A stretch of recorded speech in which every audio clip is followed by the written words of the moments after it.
ladies and gentlemen. Welcome to the 269 episode of the Geek First podcast. I am, I don't know. What are you? I'm just a very happy trash now. We're in a post-Endgame world, you know. It's just like Christmas and Christmas all over it. I have no complaints in life right now, so I'm the happy trash now. There's definitely a lot to discuss after the movie is over. In terms of just looking things up on the internet, but you know, I'm the Adam Hart caster. It's Dylan. It's been a while. I'm back from my trip in Nepal. These guys are watching Endgame, and I was climbing a mountain or something. But it feels good to be back. And my name is the play-by-play Tyler Briggs. Beautiful. Is that the official nickname? Yeah, I think so. He's been doing it for a couple months now. A few times. I like to mix it up every once in a while, but I think the problem is because maybe we have egos. I think you and I both, when we claimed ours, we right away said, "Oh, this is my go-to from now on." Briggs just kind of introduced it. So yeah. Well, it was introduced not on the main cast, which is the fun part. I think you kind of pitched it to me. You're like, "I think this is going to be my new nickname," and I'm like, "I think it's great." Thanks, Dylan. And you used it in one of our game reviews. And that's when I first used it in the game review. Yeah, some game. Probably like Bad North or something. It was Bad North. So, ladies and gentlemen, if you've tuned in this episode, before we get in that, I will let you know when we get into it, but this is almost like a review part 2 of Endgame, because we did, and thank you very much for everyone that tuned into that episode, that spread it, shared it, listened to it, because you topped our first episode by literally over 100% as far as the ratings and stats and everything like that. Every record we have, just like Endgame's at the box office right now, you broke, like biggest day, biggest month. So we can't thank you enough. That was huge. So what we're going to do, though, this is going to be a spoiler-heavy discussion, because if you listen to that review, you notice we only talked very quickly about potentialities of shows and movies and whatnot. We didn't dive deep into potentialities. Yeah, that's a word. Hashtag Trash told you so. So I'd believe it. We are going to dive big time into that. So what we're going to do is Dylan, because he was not on the review, he's going to share his thoughts. And then we have some topics as far as who could be the new lineup of the Avengers. We're going to look at Phase 4 and see what movies are coming up, ones that are announced, ones that haven't been announced, who could be the next Thanos, when we get Fantastic Four and X-Men, and when are we going to get an X-Men movie? Or not. When are we going to actually get an Avengers movie? Because obviously Endgame was huge. So what is the actual year? So we got lots of good stuff to talk about. So it's true. Dylan, are you going to have spoilers in your review? I mean, you really at this point, I kind of got you, right? Okay, so this is the time. This is your last one. If you've not seen Endgame, go see the movie, of course.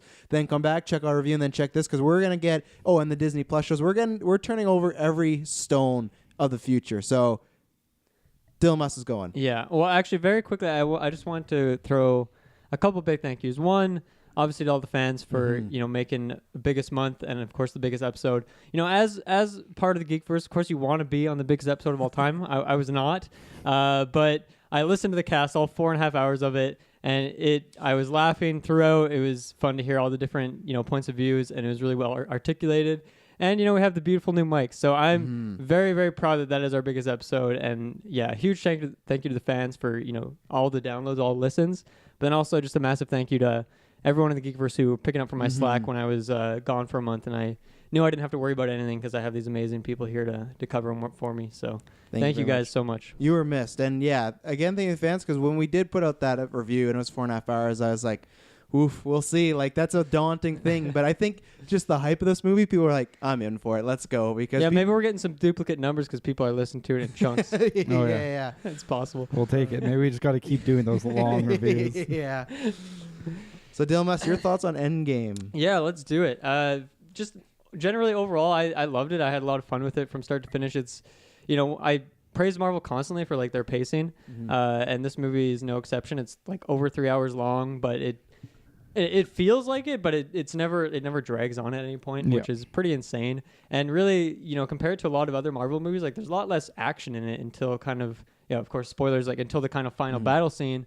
So it's just all character stuff. So the fact that they're able to maintain such a good pacing throughout is really impressive. But I think the main thing I love about this movie is that it just really, you look at like a Civil War and even Infinity War, and like how much each character's like, there's so many characters in these movies, and they all, in those two movies in particular, they really all get a moment to shine. Civil War especially, because like it introduces, you know, Black Panther and Spider-Man, massive characters, and it still manages to, you know, give everyone else their time to shine. And then Infinity War as well, like really everyone gets at least a couple moments, it seems like. That's not really the case in this movie. Instead, it just, you know, brings it back to the simplicity and focuses on those original 6 Avengers from the very beginning. And each one of them has like a massive story in this movie. And I think that's a, you know, it's a good way to switch it up, but obviously it's just like that's where it all kind of started. So it's really important to cut back to that. So, you know, the send-off for Tony was amazingly well done. You know, obviously there's so many callbacks to all of the other movies throughout this as well. The story for Hawkeye, you know, up until this point, Avengers 2 is definitely his best movie. That's where you get his most personal stuff. I think this one easily trumps it. There's, you know, obviously the opening scene is super dramatic and intense. And then you have, you know, the scene with him and Black Widow, which is also really intense. Obviously he goes through some pretty big change in this 5 years that pass as well. So New a massive hair. movie for him. Yeah, new hair as well. And you know, I don't hate the hair. I know you guys kind of seemed a little. No, I'm on board. Seemed like with you. most people were fans of it on the cast actually. I'm considering it in the next 2 years to do it just for fun. Just do it. Hell yeah. Just do it. You already get that full sleeve along with it too, though. Oh boy. I really like the kind of different version of Hulk. Yes, as you guys mentioned on the review, like it's kind of a lot of character development that kind of just gets passed off with a couple sentences. But I don't know. For me, it's kind of like something we've been kind of waiting for a long time. So to finally have it is really fun. I'm excited to see more of that kind of definite Hulk. The storyline for Cap is pretty crazy and definitely unexpected from my end. Yeah. But really appreciate it as well. And then obviously, so Black Widow's kind of a weird one for me because I, like, directly after the movie, me and Briggs, obviously, we went and saw it together and we were talking about it. And I was like 100% confident this was like not the end of her. This was just like, you know, she's coming back for sure. Like this isn't a proper send off. She has a movie coming out. But, you know, according to an interview with Joe Russo, maybe she's just done. And I guess this is all a prequel her movie is going to be. So I don't know how I feel about that. I still got to think on that some more. I think it was a great scene, you know, her and Hawkeye, that the Soul Stone scene is amazing, but to me it wasn't like closure for that character. So I don't know. Maybe I got to think about it. Maybe I got to see the movie again. I'm not sure how that will weigh on me a second time. And then the Thor stuff, I'm still undecided on. I understand what they were going for with the, you know, the depression storyline, and I think the conversation with his mom is really well done. I really like that part. I think maybe my problem with it is that it is about like this kind of dark and brooding version of Thor, and yeah, it makes sense that, like, you know, people with depression often kind of cover it up with smiles and laughter and stuff like that. And maybe it's because we don't get a scene of him just alone, but he never, like, it's just way too comedic for what is supposed to be about like a depression storyline. So that's where I don't know if that was intentional or if it just kind of comes across weird, but I overall, like, made for really good jokes. I just don't know how I feel about it in terms of like a serious tonal thing for the character. However, I do think it is a great segue into him being part of the Guardians, or what is now the Asgardians, because obviously, you know, he's been very comical from Ragnarok leading into this movie, and yeah, just the transition into Guardians makes a lot of sense. And then, so yeah, that's kind of the main 6, and I think they really did an amazing job with all of them. And then my other big shout out is for Nebula, because I've been a Nebula fan since day one. You know, everyone was hating on Nebula in the original Guardians, and it makes sense. You know, there's so many characters introduced in that movie, so not all of them are going to have the time to actually get proper development, and she was a pretty flat character in that movie, but I still really liked her. I just thought she had a cool look and she was badass. And then in Guardians 2, she really got fleshed out, and then between Infinity War and Endgame, I think she has like a really great story now. So I'm super happy for that, and really curious to see where it goes with her. And I'm surprised she's alive, to be honest. I did not think she was making it. I can't remember what my prediction was. You listened to the prediction. I'm going to go back at some point, because obviously leave a bit more time for spoilers, but I'll try and get a tally going, because we all got something right. You were right on the... well, I know some people might not think that, but you said Cap wouldn't die, but he'd be kind of inexposed to be Captain America, but still could come back. I still think if anyone doesn't think Chris Evans could come back in 10 years, you're fooling yourself, because once time travel is introduced, all it needs to let's go back to the past and grab young Steve and bring him back. Possible. It's like I really think he's going to be back, whether he's old Cap or he's young Cap again. You know, Galactus, a planet eater, shows up. You got to get every gun you have. You know, it's true. You got to.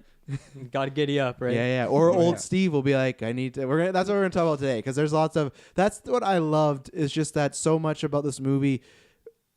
There's so many questions still. Like, I felt so satisfied, but now it's just like, and I do feel like now, because I went my nickname, the Happy Trash, I just feel like any movie now, me and Briggs talked about this too in the review, I'm just like, even if it's bad, I'm like, okay, like, I'm just happy we got what we got. Now everything's just like cherries on top. So when Spider-Man, it's just like, cool, Spider-Man's coming out. This is great. Well, it never like, ends. It's like, now we get Mysterio in a couple months. Like, let's go. Oh, yeah. It's like, for me, whatever they going. do now, I'm not even going to complain that hard about it, unless we get into some like Suicide Squad levels, which Feige, if he's sticking around, which he is, you know, I think we're nailed like a 22 movie arc. Like, that's pretty fucking good. Oh, yeah. 11 years. Yeah. And he has the next 5 years planned. We're crazy guy. A couple more things, I guess. You guys mentioned this on your review, so I just wanted to chime in. I think this is the best Captain Marvel hair timeline. I love her hairstyle. Absolutely great. And I hope it sticks. It's my favorite one that she's had so far. I just want them to shave the sides. That's what I want. I think it's fine the way it is, but I don't know. I'm not opposed to in like it, a couple of years they can shave the sides to you know, keep it fresh. Yeah. Very high energy. I think before you continue, before Marvel Alliance 3 comes out, we're going to have to really discuss who are going to be our main. Oh, I was just thinking that. I hope Nebula's in it now. I really want to play as Nebula. She'd be so much fun. So also, we don't know if she's playable, but a Japanese trailer came out 2 days ago. It was 30 seconds. She's in it. And she looks the exact same as the movie. That's awesome. So there's a chance. So I was wondering, though, are you going to pick her over Scarlet Witch? Well, I mean, that's the thing is I feel like I'm more interested in playing a variety of characters this time around because it's a new game and all that. I mean, Doctor Strange is going to be my main guy. Scarlet Witch probably number 2, and then I don't know, Nebula might be number 3. Honestly, like I feel like she could have a really fun moveset in that. Plus, game. I guess I didn't even think about we're going to have to play through the story, so some people won't even be unlocked. We're going to have to unlock those people for the first time. We always got cheat I'm excited codes for that. Yeah, I'm super excited. Stick around. We're going to be doing probably it comes out the weekend of Comic-Con. I'll probably be sleeping over Dylan's. We're going to do like a weekend stream and try and beat that game that weekend. We also did at one point a predictions cast or like I guess like a casting, like who we want to see. Me, Travis, and Kirkland did that like probably a year or 2 ago now. It was over 2 years. I shared it a few months We should do back. a new one now that the game's actually announced and we've seen a little bit more. It's a great year for Marvel. My final thoughts are just kind of some weak points in it. Just like a couple plot things. Like I feel like Captain Marvel really needed to be there when they went to go get all these stones. I don't know if they don't have like. It's never really stated exactly in the movie whether or not they have access to just call her freely and talk to her, or if she just like comes back once a month or whatever to, you know, get some orders or just talk to them. But I really feel like even if that was the case and they had to wait for her, I think that would have been better. Like there's no reason not to wait another couple weeks to just, you know, make sure she's there to secure this plan. Same thing for Wong. He's alive. I'm pretty sure it's like confirmed that he was still alive after the snap. Oh, yeah. And the fact that he's nowhere to be found is very confusing to me. The fact that he has teleportation magic would be incredibly useful on this mission. He also has a lot of like information that I feel like is essential, and he's just absent for whatever reason.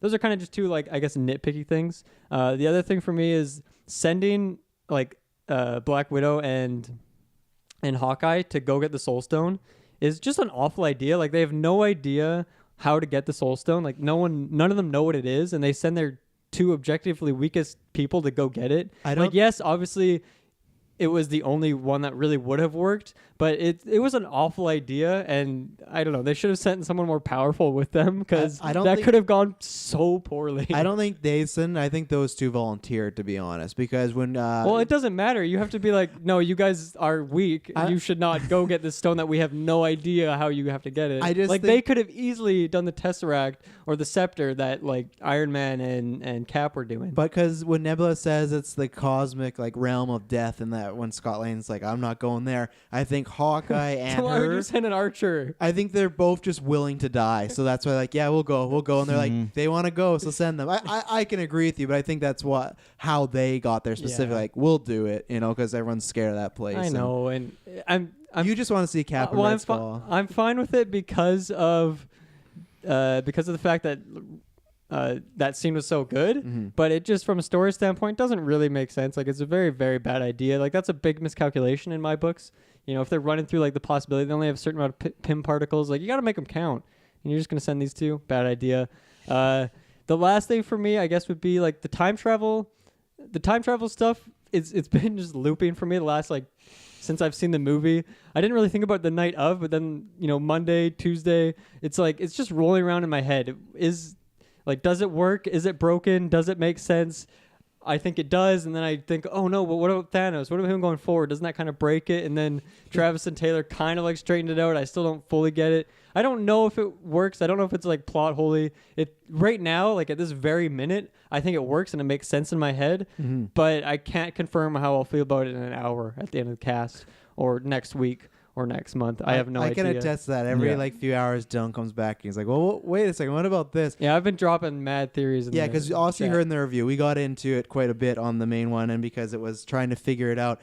And I'm still 100% fine with the time travel. For me, I was trying to figure out the Cap stuff. And now that the Russos have come out and said what they've said, that to me is completely cleared. I'm not sure, Breaks, did you hear about what they put out, their official I read the with things Cap? You posted in the chat. Yeah, Is so they've said, and I guess yeah. we can do this as cover up before we get into the topics, that Cap did go back into a different reality. So that is a alternate universe, dimension, whatever. And then at some point, and it makes sense why he's old, because there's still Stark and Hank Pym in that universe. So that eventually, once they figure out how to do it, he was probably up that age and said, when do you want to go back? Send me to this point. So he went back to that timeline. So that theory of two Steves living in the same timeline and one Steve just being really quiet, that's not true. So Steve went back to this world where it's a completely separate universe, where this is why I cannot wait for that What If series on Disney Plus, because that's where he could have went and told S.H.I.E.L.D. Hydra's here. He could have saved Bucky. He could have saved the Starks from Bucky getting killing them. So it's a whole different reality. Thanos is still coming,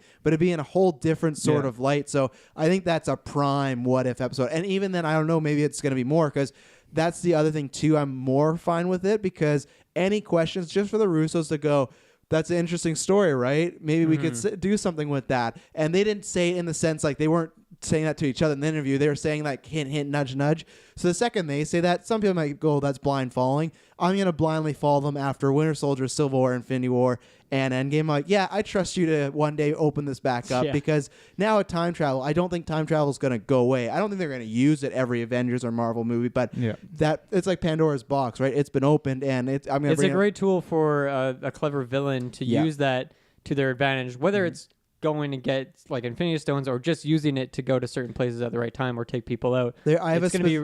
They're gonna use it for sure in the next Avengers. I feel when we talk about our next big bag, I have a character that is a villain that specifically is just purely time travel, and he's doing it for the right reasons. But that's the thing. So yeah, I think it will come back at some point, and maybe that's how we get more into Cap. So yeah.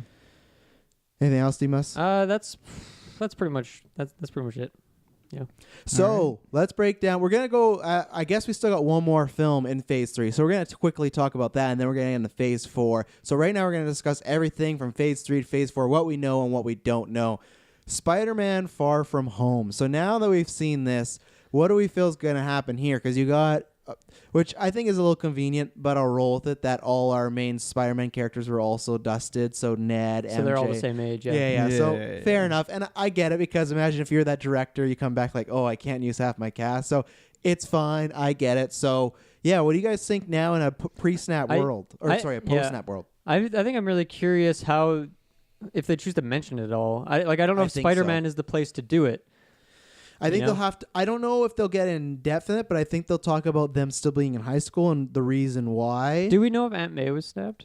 No, she survived. She survived, so she had 5 years without Peter. Okay, so that'll be an interesting interaction. Yeah, and then Happy Hogan's confirmed for this movie. Remember, and that's definitely where he'll be now that there's not going to be another Iron Man movie. And they haven't showed it in trailers, but I'm pretty sure, at least from like highly rumors and reporting, that Pepper Potts is in this movie as well. So I feel like they will talk about Tony, the snap, all that. So I don't think it'll be I don't think it's gonna be in PTSD meetings like the other people, but I think they will kind of use that to set up the world that's going on now. Yeah, I hope it's something they don't just brush under the rug, because it is really important. Like that's a humongous change on the world, society. Yeah. It's a massive, massive change. So they really can't just ignore it completely. Yeah, and it's not like half the population is just gonna welcome people. I mean, they're going to welcome the snap people back, but it's not There's like consequences. It's not like they're just going to act like it never happened and everything's going to go back to normal. These people went 5 years, moved on for 5 years basically,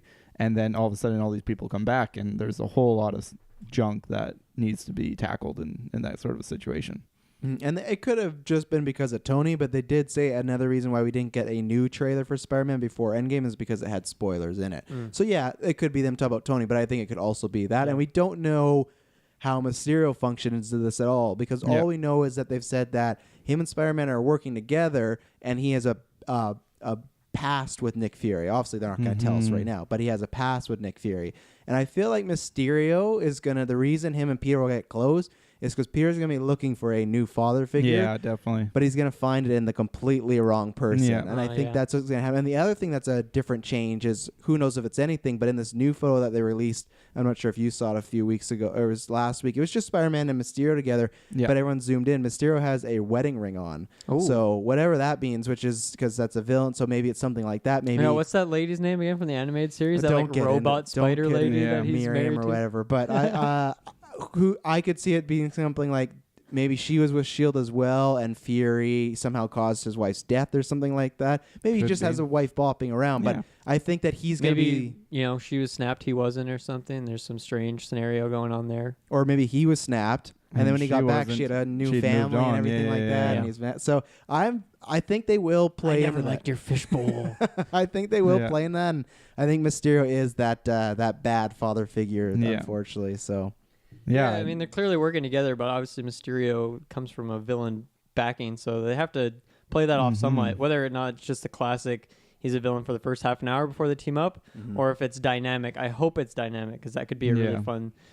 I mean, it'd be a fun storyline, but I also just want to see Mysterio in more than just this movie. I want to see him pop up again. I don't know if it's another Spider-Man or if he's just popping around the world, or maybe he becomes an Avenger someday. Does that happen in the comics? Can you recall? I don't think so. I don't think he becomes Avenger. But remember, we do have two other villains bopping around, possibly for Sinister Six with Vulture and Scorpion. Definitely going to get to that at some point. Yeah, so I think he'll be around, whether that's as a main villain or just... kept around. I have a quick question. Do we? What are the rights standpoints on Spider-Man stuff right now? Like, can they make another movie with him after Spider? They just have not 2? Said. So Far From Home is the ending of the deal. So I would imagine they got Disney bucks are pretty massive. So. Yeah. Oh, yeah. I would imagine they're gonna keep him, because no matter what you feel about Venom, thank goodness it actually was a hit, because I feel they may look at Venom and go, okay, we got a big franchise over here that we can do without Spider-Man, even though I think.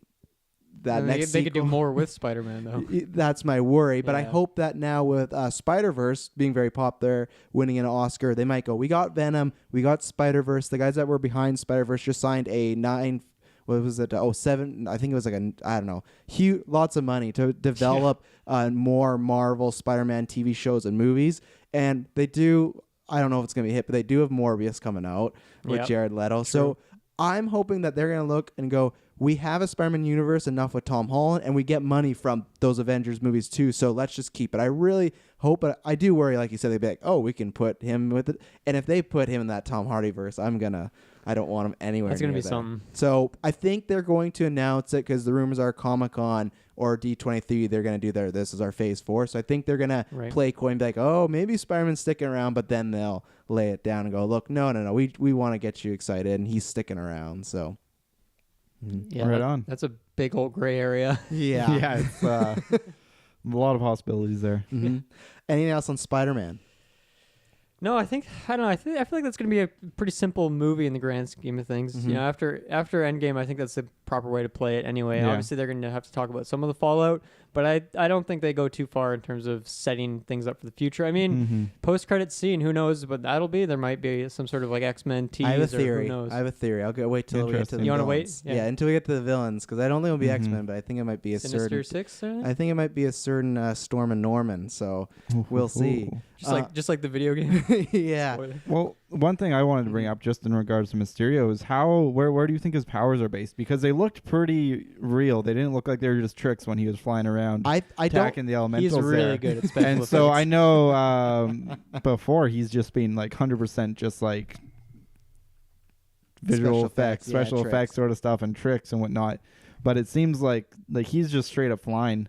And I mean, sure, he has that cloud thing, but he's shooting like lasers and stuff. So I'm curious as to what you guys think are his powers exactly. You mean or if like he whether or doesn't not have he any. has actual like superhuman ability, or or like whether he's like because more I mean like Stark does those things too. He flies Yeah, and that's shoots my lasers. thing. It's more just like a Yeah. mechanical sort of. You can do a lot of magic things sort with a of hollow thing. cube. I'll tell you that much. That's very true. So I think that his actual suit will be powerful and work like Yeah. Iron Man's. I think all these monsters and whatnot we see are, I won't say they're visual effects, but they are an illusion that he's created somehow. So whatever Okay. this version of Hydra Man is, some people think that's Sandman. I don't. I think it's their MCU version. I think those things will be fake or things he's created, but I think his actual suit could shoot a laser, could fly. Okay. Because I think if they pull the visual and he can effects. defeat them to get some street cred, that sort of. Yeah. I think the visual effects is a little too weird if we're not in a Deadpool world, because we're watching a movie where that has special effects and he's doing special Yeah. effects might look a little strange. So I think he will be more powerful than he usually is, but still not God tier. He's still just he like a looks. regular guy. Yeah, like whatever that monster is that's shooting, like if it is Hydro Man fighting him in the water, he's designed it so he can just bop this person and Yeah. destroy and make it look good. Where if it was an actual, if Thanos is standing in front of him, I don't trust Mysterio's chances, you know? Fair enough. And I think that's also why Mysterio will have an edge on Spider-Man, because I feel like they will have a fatherly or brother-brother relationship where Yeah. Mysterio's not that tough, but has, just like Vulture, He's right? got the emotional card. Yeah, classic Spider-Man. It's always some friend. It's always some teacher. It's never just a guy on the street. It's like, oh, you're my girlfriend's this. You're my uncle's this. Yeah, Yeah, it's pretty yeah. classic. Yeah. Right Or on. Spidey. I'm super excited for Jake Gyllenhaal's Mysterio. Oh, yeah. I can't wait. I'm also just more excited to see a full feature-length movie of Tom Holland Mm-hmm. because he's just absolutely phenomenal. Only So- 2 months away, coming out July. Yeah, that's wild. Yeah, that is weird. Same month. Wait, what day does it come out? Early July, yeah. Yeah. July 2nd now. They bumped it up 3 days. Bumped Yeah. up 3 days. Nice. And the same month, Ultimate Alliance. Ugh. Oh, yeah. Great month. That's gonna be wild. Mm-hmm. I'm excited for And then Ultimate June's Alliance. Dark Phoenix. Get hyped. And when is Comic Con? Is that in July or? That's July 19th, the same Oh my the same God. weekend as Marvel Ultimate Right, Alliance right, 3. right. So we're going to That have is a a great comic weekend. book loaded month. Oh, yeah. Oh yeah. It's Wow. going to be fun. Hopefully it's going to be fun. And now I'm going into phase 4. I'm going into the 3 films that are scheduled for filming. I'm going in an order, but I don't know if this is distinctly when they're releasing. It's just kind of what I've heard, things like that. So let's start off, because we talked about a little bit, Black Widow. Black Widow is for sure getting a movie. They've Yeah. cast it as a director. It's filming this year. Clearly, it's a prequel now, unless there's some big twist or something. But it's a prequel. How do you feel, and where do you think it could take place? Well, it's clearly going to be in the past at this point. But how Kind far? of has to be. Where in the past? Yeah, I mean, it's definitely, we've gotten just like kind of little hints at her pretty traumatic past through like, I think was it like that time control sequence in like Avengers 2, was it? When we Ultron, saw, when Scarlet Witch gave them all the visions in their head. yeah, and we kind of Beep, saw beep, beep, beep. just like the tiniest clip of what has happened with her training when she was just a young gal.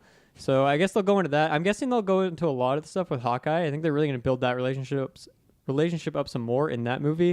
And then I feel like the movie might like end. They're going to show that scene again, the Soul Stone scene, and maybe it'll end with like her funeral this time, so she gets like maybe a proper send off, or maybe I just feel like it was a improper send off. How do you guys feel about that? Do you feel like it was adequate?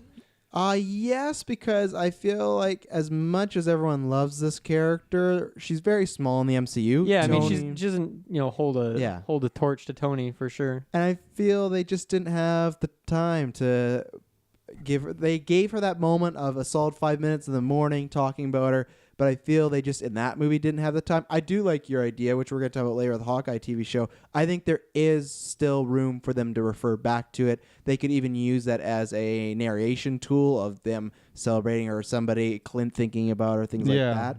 So I think there's a chance we could revisit that again, especially with a movie coming up. If there was no movie, I'd say, no, that Black Widow's done. Let's move on. They want to move on. But because they do have a full movie they got to promote, if you throw in an Avenger here and tune that movie in the trailers, you'd be like, oh, what are they doing in there? When really it's just them talking about Nat or at a funeral. And I mean, it's obviously, Feige's got the 5-year plan. He's always thinking ahead. So clearly he intentionally put this after Endgame, after he's probably known she's going to die for like 3 or 4 years, even longer at this point. So what originally seems maybe strange, it's clearly it's part of the master plan. Oh, yeah. So I am quite curious, like Feige what they're bucks. trying to tackle with this character here. Mm-hmm. Yeah, I could I could definitely see it being like maybe they're looking into like the files on her past, or that's something it's like starts from the future point where she's dead, and then it's someone, or they're like interviewing Nick Fury, they're interviewing Clint, or someone who's like then talking about them and like filling in the blank spots where,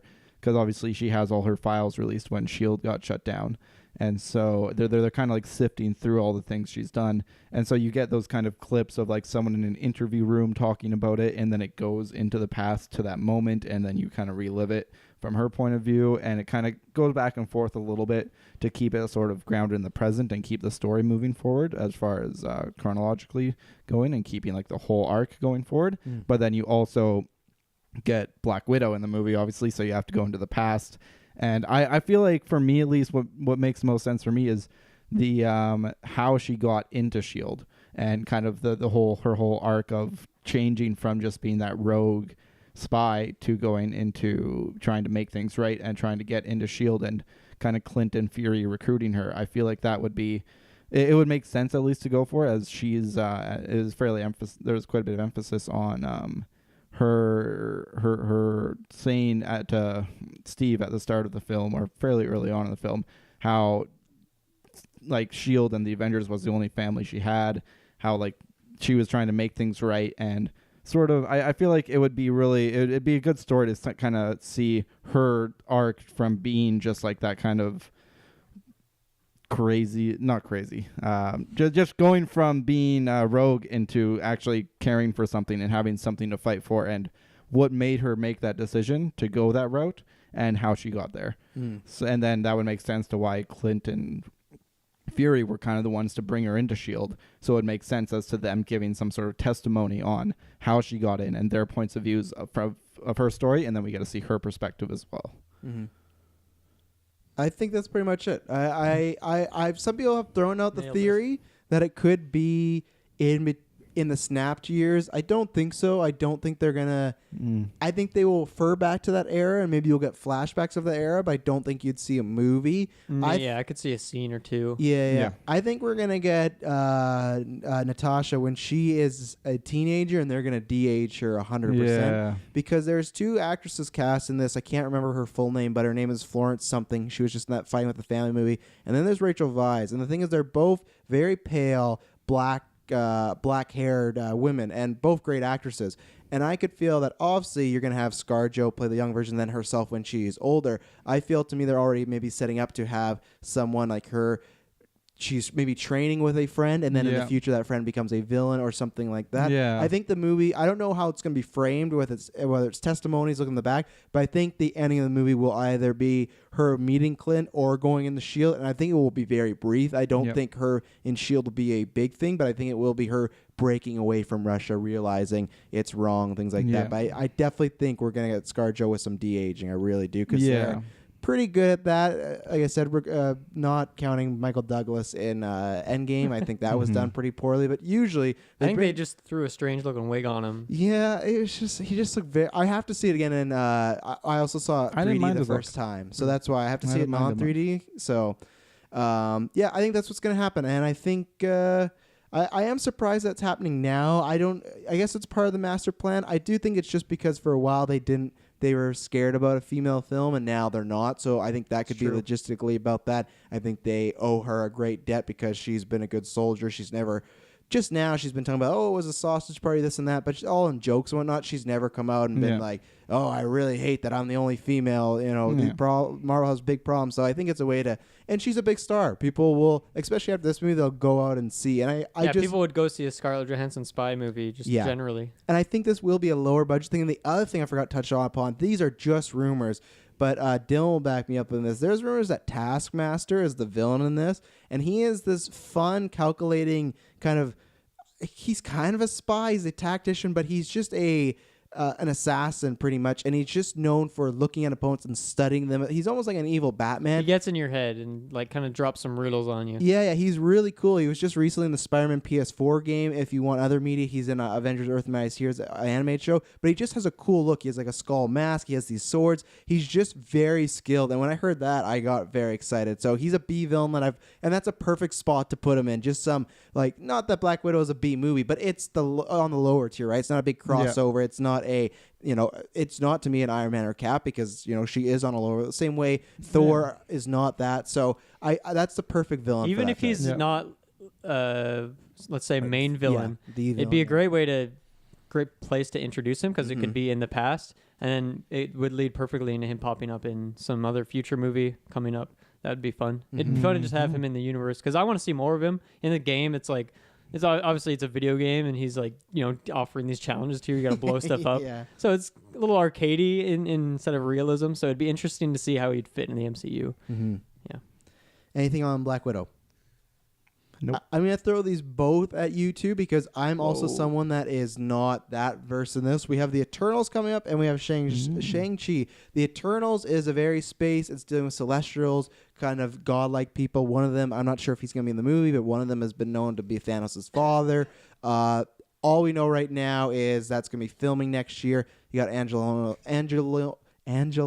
Jolie is in it. Kumail Nanjiani, who I love. And then Shang-Chi is he's the master of Kung Fu. And I think... He's like an Iron Fist, I guess. Kind of. Except more than just a fist. Mm-hmm.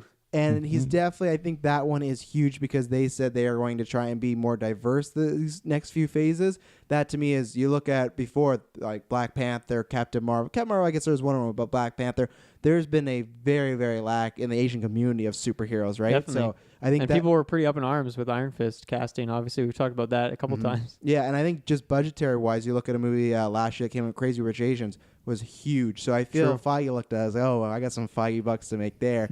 But like I said, I know very little about these characters. I'm excited. I'm going to read up on them the same way Guardians, I knew of them tangentially. The Eternals, I know literally nothing other than they're connected to a few characters there in the space. Yeah. Okay, their main villains are called the Deviants. Yeah, they're a wild bunch, and they're also the rumors are going to make this the first gay lead in a Marvel film as well. So they are really trying to change things up. So I don't know if you guys have anything to say on that. The actor's gay or the character's gay or both? Joe Russo.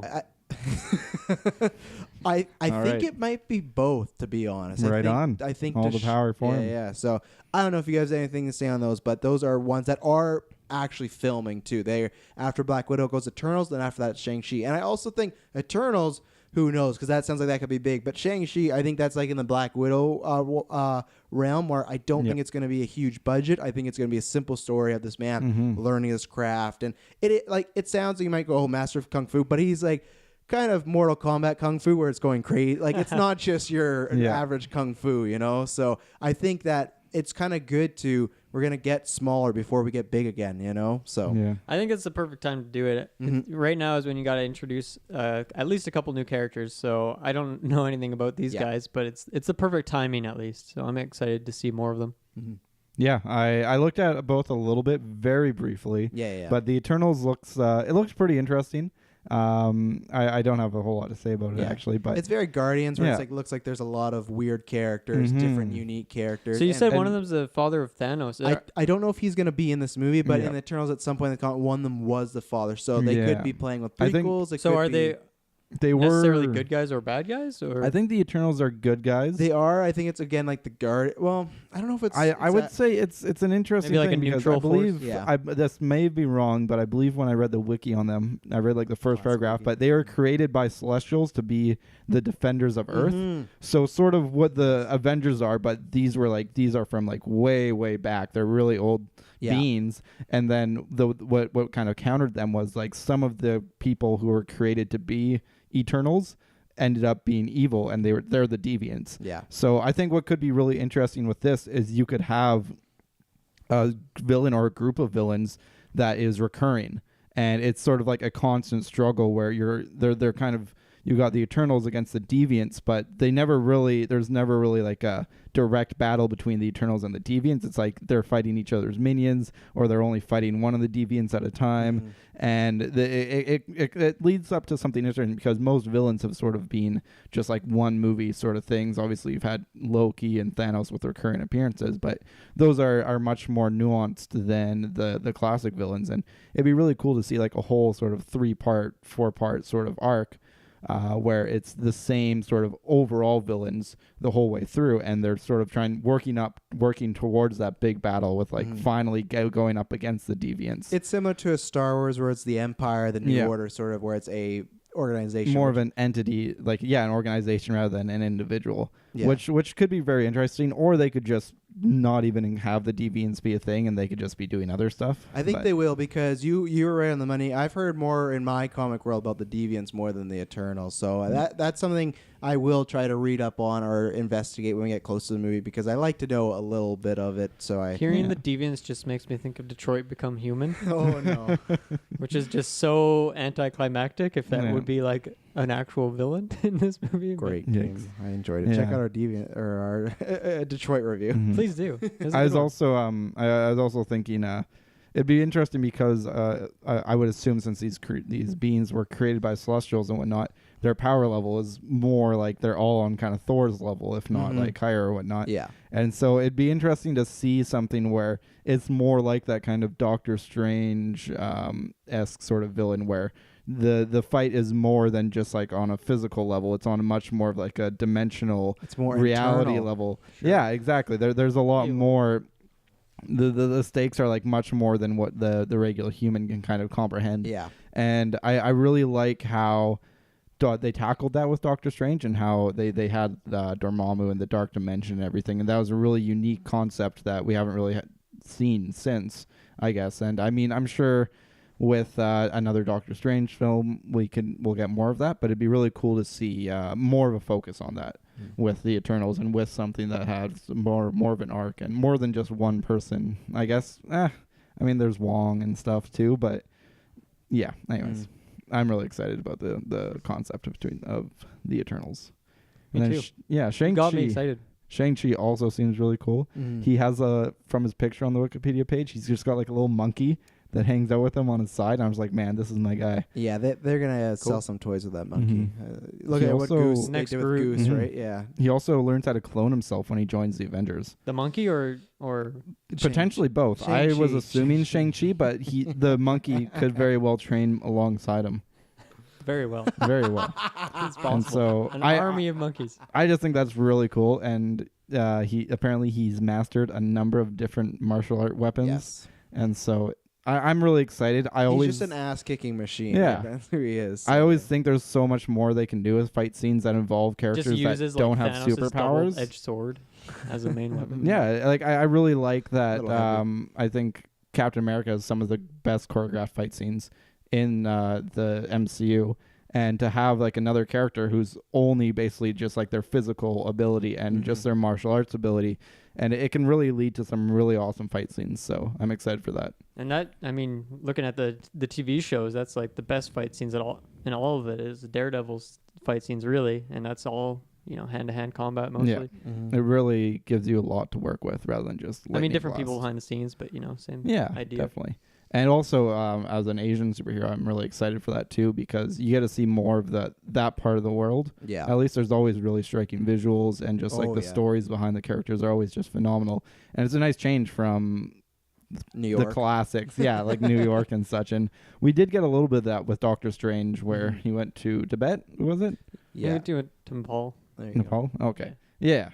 Dylan You got went the to time Nepal. stone on you? I want to watch Dylan, Doctor was that Strange. part of the reason you went to Nepal? Yeah. I did once I Knocking got there. on I that door. googled like where did they film this Ah. in Kathmandu, and I tried to go find some of those spots, and I went to one It of wasn't them. Kathmandu. So it was filmed Nice. somewhat in Kathmandu. So I'm gonna watch the movie again actually and see if like anything in particular That's is really awesome. familiar, because that'd be pretty sweet. But yeah, just like the visuals you can have and kind of the cultural representation of those places Yeah. is so much fun. And that proved And- well with both Captain Marvel and Black Panther, Mhm. with was a black lead, a woman lead for the first time, not being a white male. Shows there's people that want.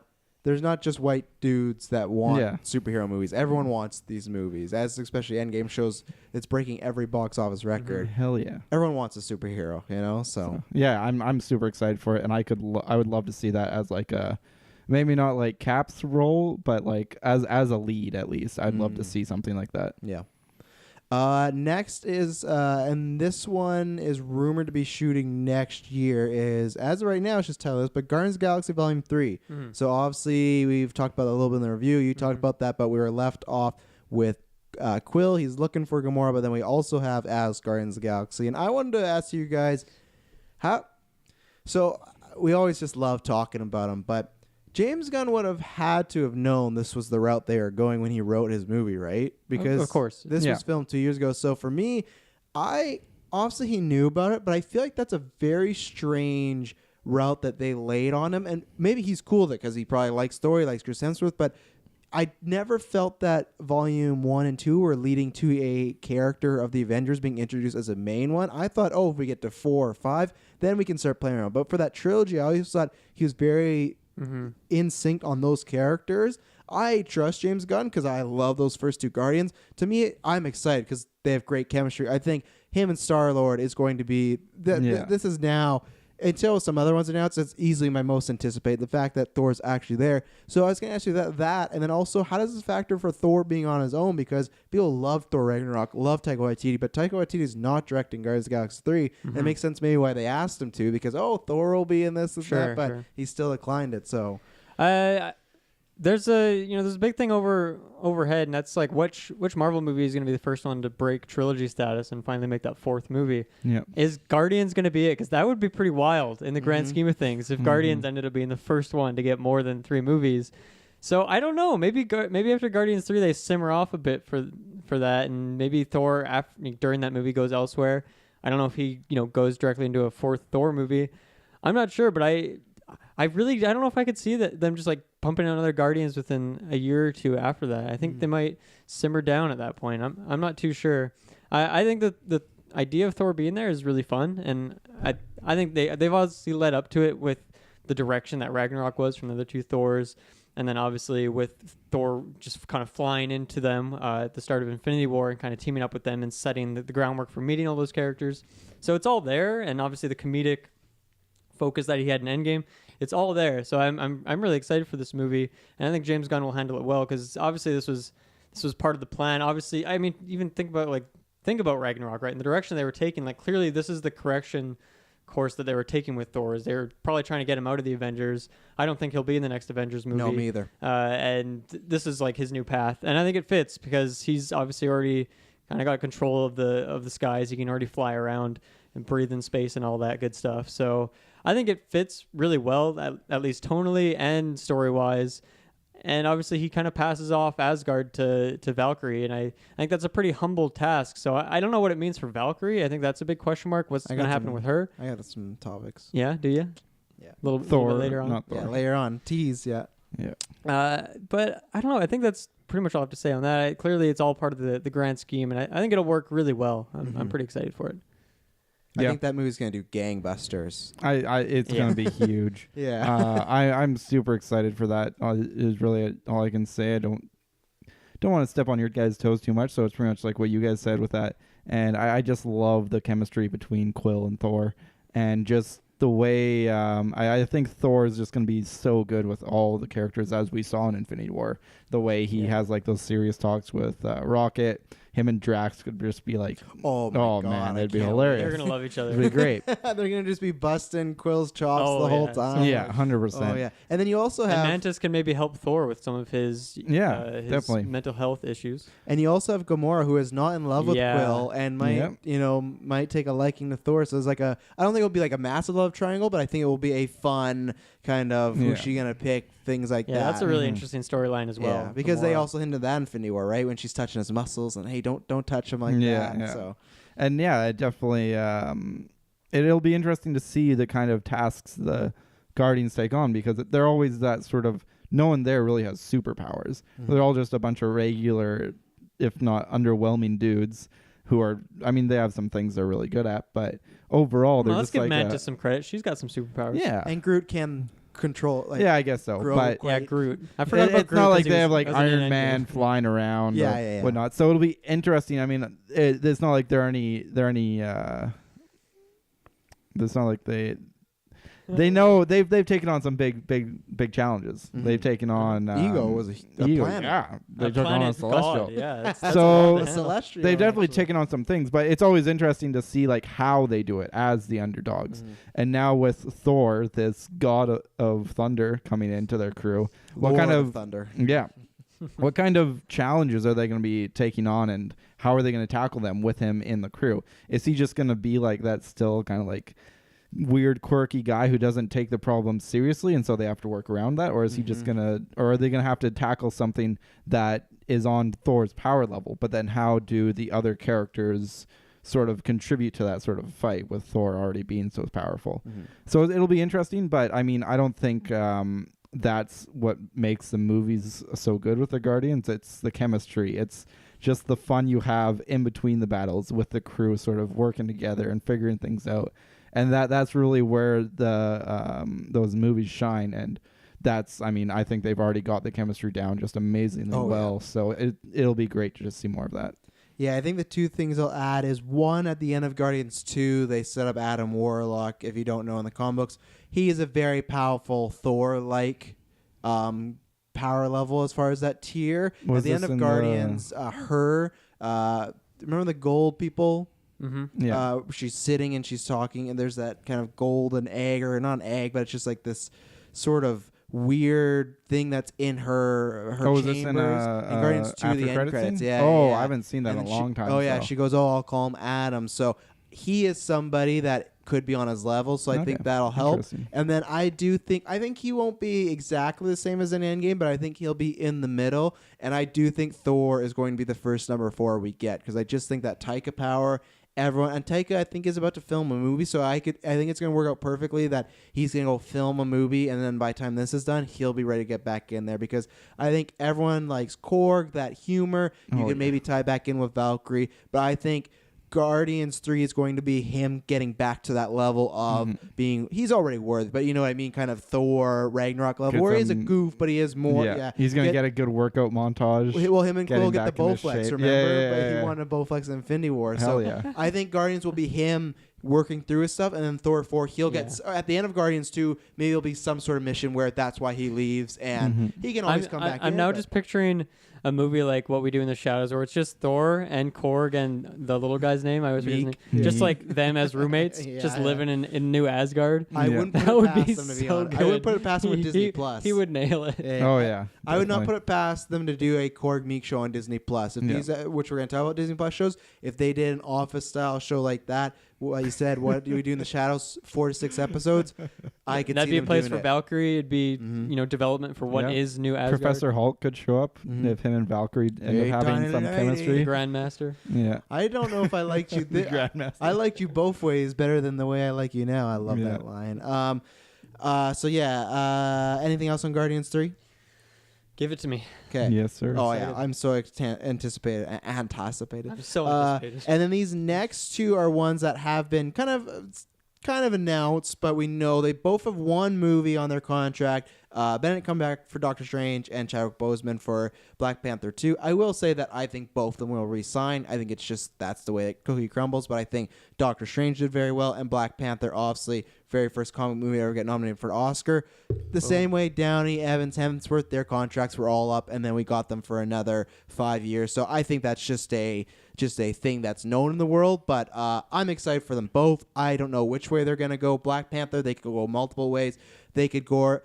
People are getting really excited because in Endgame, there's these earthquakes at Black Panther in the water, and people are thinking that's Namor, who is their Aquaman, and he started as a villain. So it could be. I just want people to settle down and not get too excited, because the thing is, he is like the Hulk, where they can't make a Namor movie, but they can make him in stuff. So it's that kind of weird rights thing again. So that's why I say just pipe down.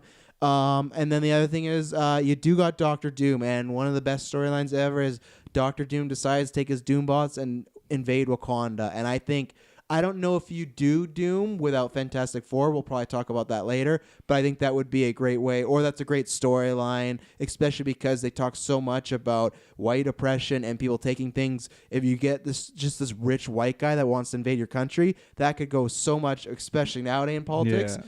That's perfect. So Black Panther, I trust Ryan Coogler, go whatever. And Doctor Strange, I'm excited because I've loved what they've done with Infinity War. I always say this. I'm sorry. Well, for new viewers who don't know, I just want Doctor Strange 2 just to have a little less humor. I like the way Doctor Strange is in Infinity War and Endgame, where I feel there's going to be humor around him, but I felt sometimes he was a bit too quippy. I don't want that. I want if you and the boy have to die, you'll die. Doctor Strange like, whoa, you know? So I'm just very excited for both those movies.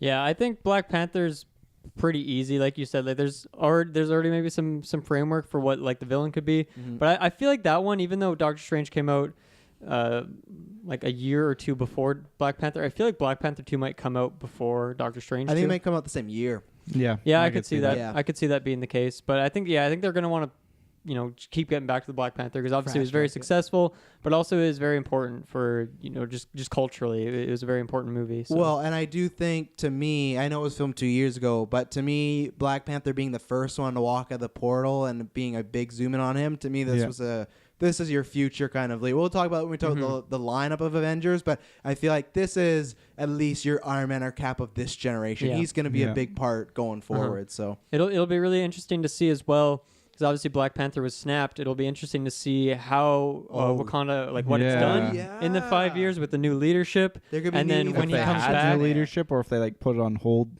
hoping he would be able to come back. Oh yeah, because it seemed like he was. Like I wonder if M'Baku went to try and take the throne again or something. Yeah, because it seemed like he had his honor guard with him there, and it didn't.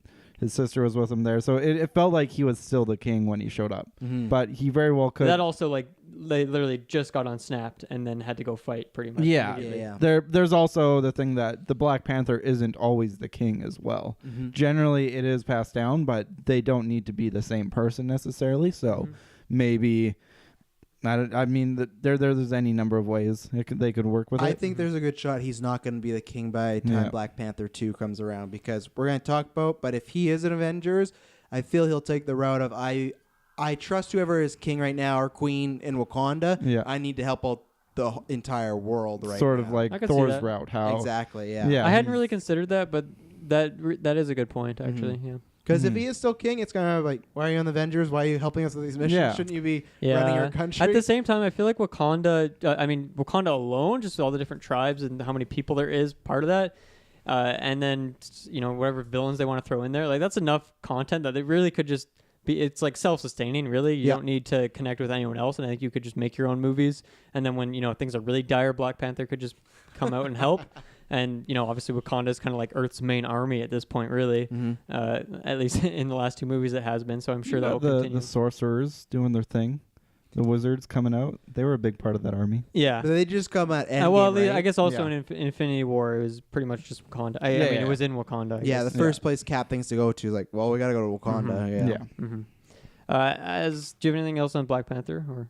No, I think I am really interested to see where they take the route of what happened in Wakanda while their king was snapped, and to see what kind of a world T'Challa comes back to after the battle in Endgame, and then just to see. I really like the idea of introducing Doctor Doom with his trying to take over Wakanda there. I'm not throwing a Travis told you on that. Just so you know. I know. I think it's a really cool idea. I don't throw those out lightly. I'm really excited for when they do bring in Doctor Doom. I think there's no way they don't bring him in. Well, they got eventually. He'll be there now they have the rights. I was just had a cool idea where it's like, it sets it up as basically Doctor Doom invades Wakanda and he seems victorious at the end, like he's on the verge of victory pretty much, and then say like in an end credit scene, they introduce the Fantastic Four, and then they come in and save the day in the next movie. I don't think you want to do that though, because I don't think they want the black superhero movie for 4 white people to come in and save the day. Yeah, I think they do the also reverse. very true. Hey, 3 white people in a rock. Great. That's So it could be some sort of partnership, or they're there to help Wakanda, and it still goes. I mean, Fantastic Four changed one of them to a black guy anyway, so maybe they could all be. Or Killmonger. Or I saw someone online who said that John Krasinski and Emily Blunt could be, whatever their 2 main people are. That would be fantastic casting. That's why I picked him for superhero draft, and I might repick him because I feel like he'd be a perfect Reed Richards. She's a perfect Sue Storm. Was she on my pick this year, or was that last year? Do you remember? It was the last year, so you can try and get up on that action. Yeah, I think they reverse it. Doctor Doom is trying to invade Wakanda. Black Panther is doing stuff with the Avengers, so he's not there, and Fantastic Four try and stop him. But then Black Panther comes in and saves the day. That could be better. Yeah, that could be better. Yeah, I am the rightful king. Yeah, very true. Anyways, probably not going to happen. There's a chance. You never know. I'm just throwing out thoughts. I think Black Panther has a lot of possibilities, so that's a good thing. So, D. Strange? Yeah, that's probably my, I don't want to say most anticipated, because that's probably Guardians as well for me, but Doctor Strange is probably number 2. I just love the character. I love the magic, the look of all the stuff he was doing in Infinity War was super cool. Obviously, I was just in Nepal, so clearly I'm interested in that whole aspect of it as well. And they, in the first movie, set up for who would be, maybe he's not the main villain, maybe he's just part of the villain, who knows. Mordo, yeah. Mordo's we always his name? script the name, but Yeah. it's Baron Mordo. Mordo. It's not yeah. Morbo. No, So it's Mordo, Mordo. for sure. Yeah, It's gotta be. Mortal. Yeah, so they set him up already in the first movie, so the framework's already there. I couldn't really see him being I don't know if I can see him being the main villain, because the main villain in the first movie was Dormammu, and that's that's a lot more intense. And even, Mads Mikkelsen, that character was a lot more out there than Mordo is. So I think Mordo maybe he's kind of like the spy or the double agent, Yeah. because he's not found out yet really as being a bad guy. So Villain B, helping the main villain. and wasn't the post-credit scene him and someone else? It was him and remember the guy Benjamin? who used the magic to fix his back or something. Yeah, so he could walk, and then he Oh, takes He's it. just like hunting down people who are using the magic when And he just killed that guy? they're not Or using it. He took his power, so yeah. he couldn't use the magic to help him walk. took his And magic away. In the comics, does Mordo turn into like some big celestial guy or no, other he dimension? he guy? is very powerful, like Doctor Strange, and he's always kind of He's kind of on the same type and he's of always power, though. working with Dormammu too. So I think that he could, Dormammu could come back. Yeah. I think Dormammu has a chance of getting an actual physical appearance this time. And Sure, I sure. like Dormammu, but I do also just want the red fire. You've seen Yeah, I him mean, maybe yeah. his his Earth-based life form is something a little more tangible, right? Maybe they just take it and have him return king, but maybe It's hard to picture him existing like as he currently is in New York. Yeah. or But something. maybe Baron Mordo is like the Saruman to his Sauron. He's helping him Yep. to try to come back Very in well this could world, be. which could be fun. And Doctor Strange also has so many villains where they could go, same thing as Black Panther, so many routes. Baron Mordo may just play a small Yeah. role in this. you Yeah, know? and it's not like he defeated Dormammu in the traditional sense. No. He just kind of made him bored. Yeah, they tied, And also, if Baron Mordo wasn't snapped in those 5 years while D. Strange was snapped, he could have been going around taking on a lot of wizards, and that could be a thing right away when he gets back from the snap. Oh, while you've been gone, we've been trying to track down Baron Mordo, we just can't find him, but he's been doing a lot of bad stuff. So if he wasn't snapped, he also was doing bad stuff, but also he could be the same power level as D. Strange, because D. Strange, he ain't working out anymore. He's not learning He more. doesn't have the Eye of Agamotto. Yeah, where Baron Mordo Yeah. for 5 years is just learning.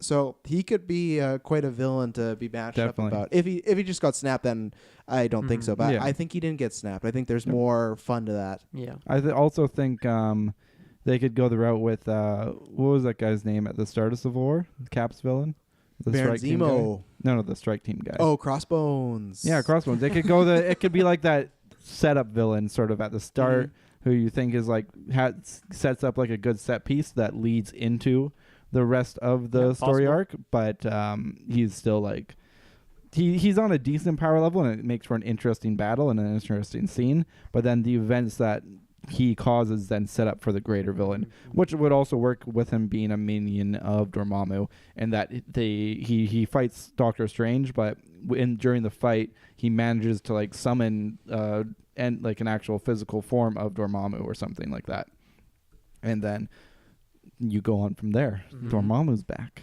Dormammu's back.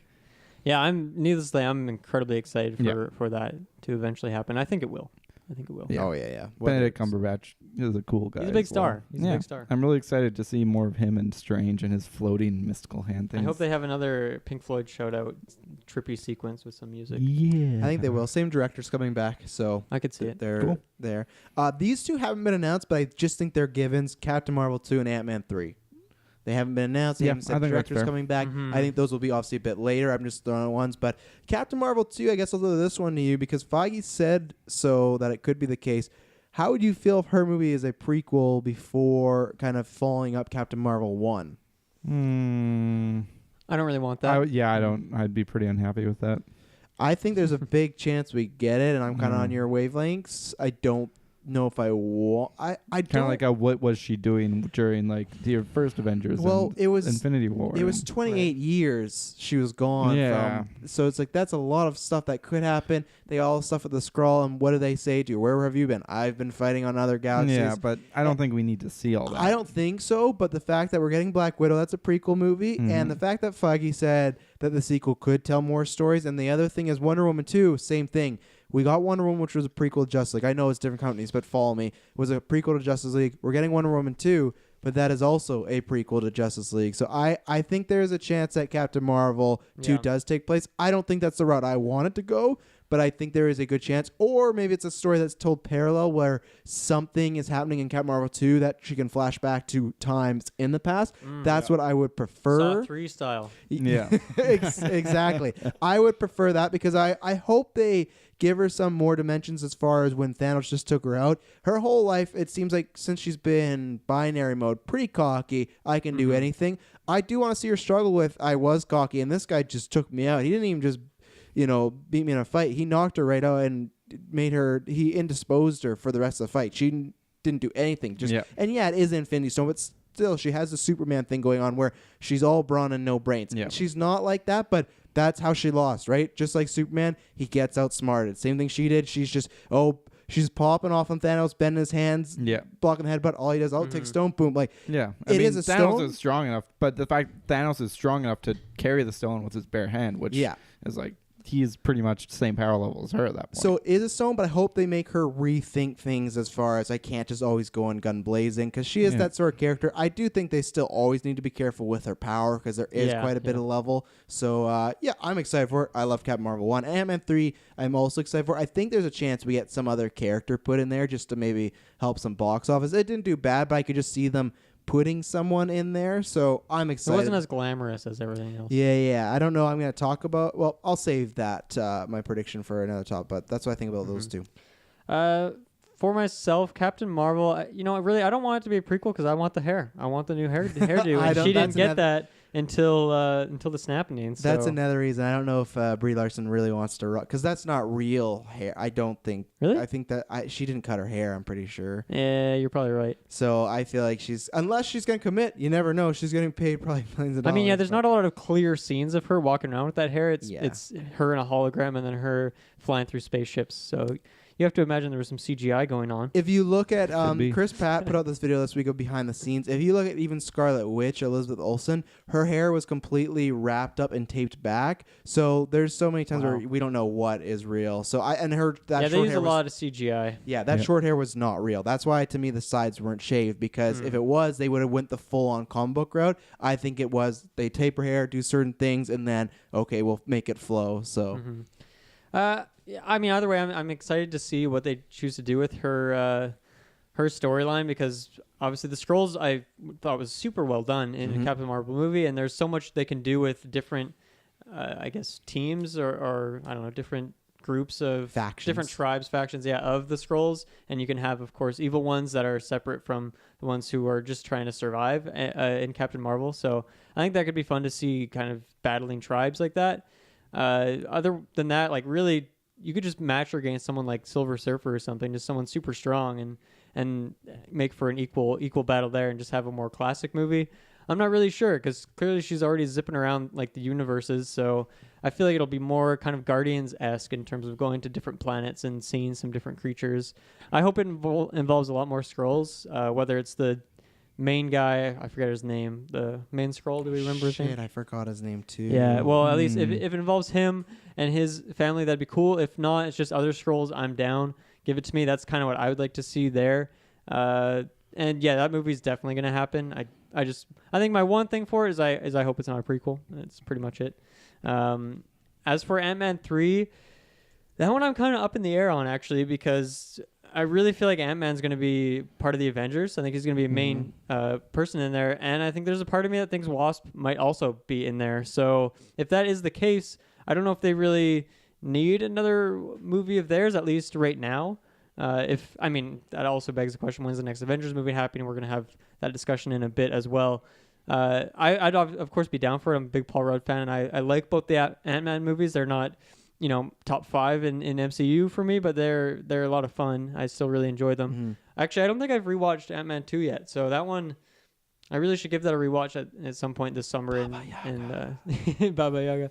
Yeah, see how it aged, because it was an interesting movie with a lot of different dynamics going on, but nothing really stood out too much. So I don't know. A second watch. Have you guys seen it a second time yet? I have not. Oh yeah. I still like it just as much, if I could say maybe better, but I think just the same. I think the only thing why we still might get an Ant-Man 3 is I feel they do need to talk more about her mom and dad being back together, because that was a big thing in Ant-Man 2. Just Hope being back in general. So I could see them doing one last Ant-Man, and then, which we'll talk about, but I think they may use it as like a send-off, and then they incorporate them both into group movies, because I feel like it's weird if we don't get more about Janet and Hank being back together after the years. And they got Michelle Pfeiffer, who, I'm biased, white gold, but she's a big actress, right? So if she was just an Ant-Man 2, it's just, they rescued, that was it. You could have got anybody for that. So I think we'll get one more, and that's why I think they could add. They could bring back. What's his name again? Fishburne and Goose. That's the cat. Ghost as well. Ghost. She's kicking around. Right, she's still kicking around. But I think we'll get I think someone in MCU. I guess I'll say it here just because I was saving it. But I think Professor Hulk in that movie, because it's a very scientific movie. I think they became friends. I'd like to see more of Paul Rudd and Mark Ruffalo. That'd be a good team combo for sure. So that's my prediction. Is I think he'll get put in there because he fits that the comedy vibe, and I think they just want one more face thrown on that poster, be like, and where else does he go really? At that's what I was gonna ask. Like, where do you put him? So I think a third Ant-Man is inevitable. I just don't know if it's gonna happen right away. The big thing for me, I hope in that movie is like a nice, strong villain, because the first movie was a very classic kind of just very bland villain, and the second movie kind of had a couple, like 2 or 3 kind of villains that were all kind of playing off each other, and Ghost was like just pretty good, but not standing as tall as other recent villains we've seen. So I think the third movie really needs a strong villain to make it like stand in the tier with the rest of the Marvel movies, which I don't think most people put up there quite yet. That's where Doom comes in. They just give Doom Ant-Man 3. It's like, geez. From leather jacket to Doom. Oh yeah. Briggs. I'm pretty much on the same page as Dylan for a lot of this. I don't want a prequel for Marvel. There's like a bajillion different possibilities they can do, because she's just in space doing things on different planets.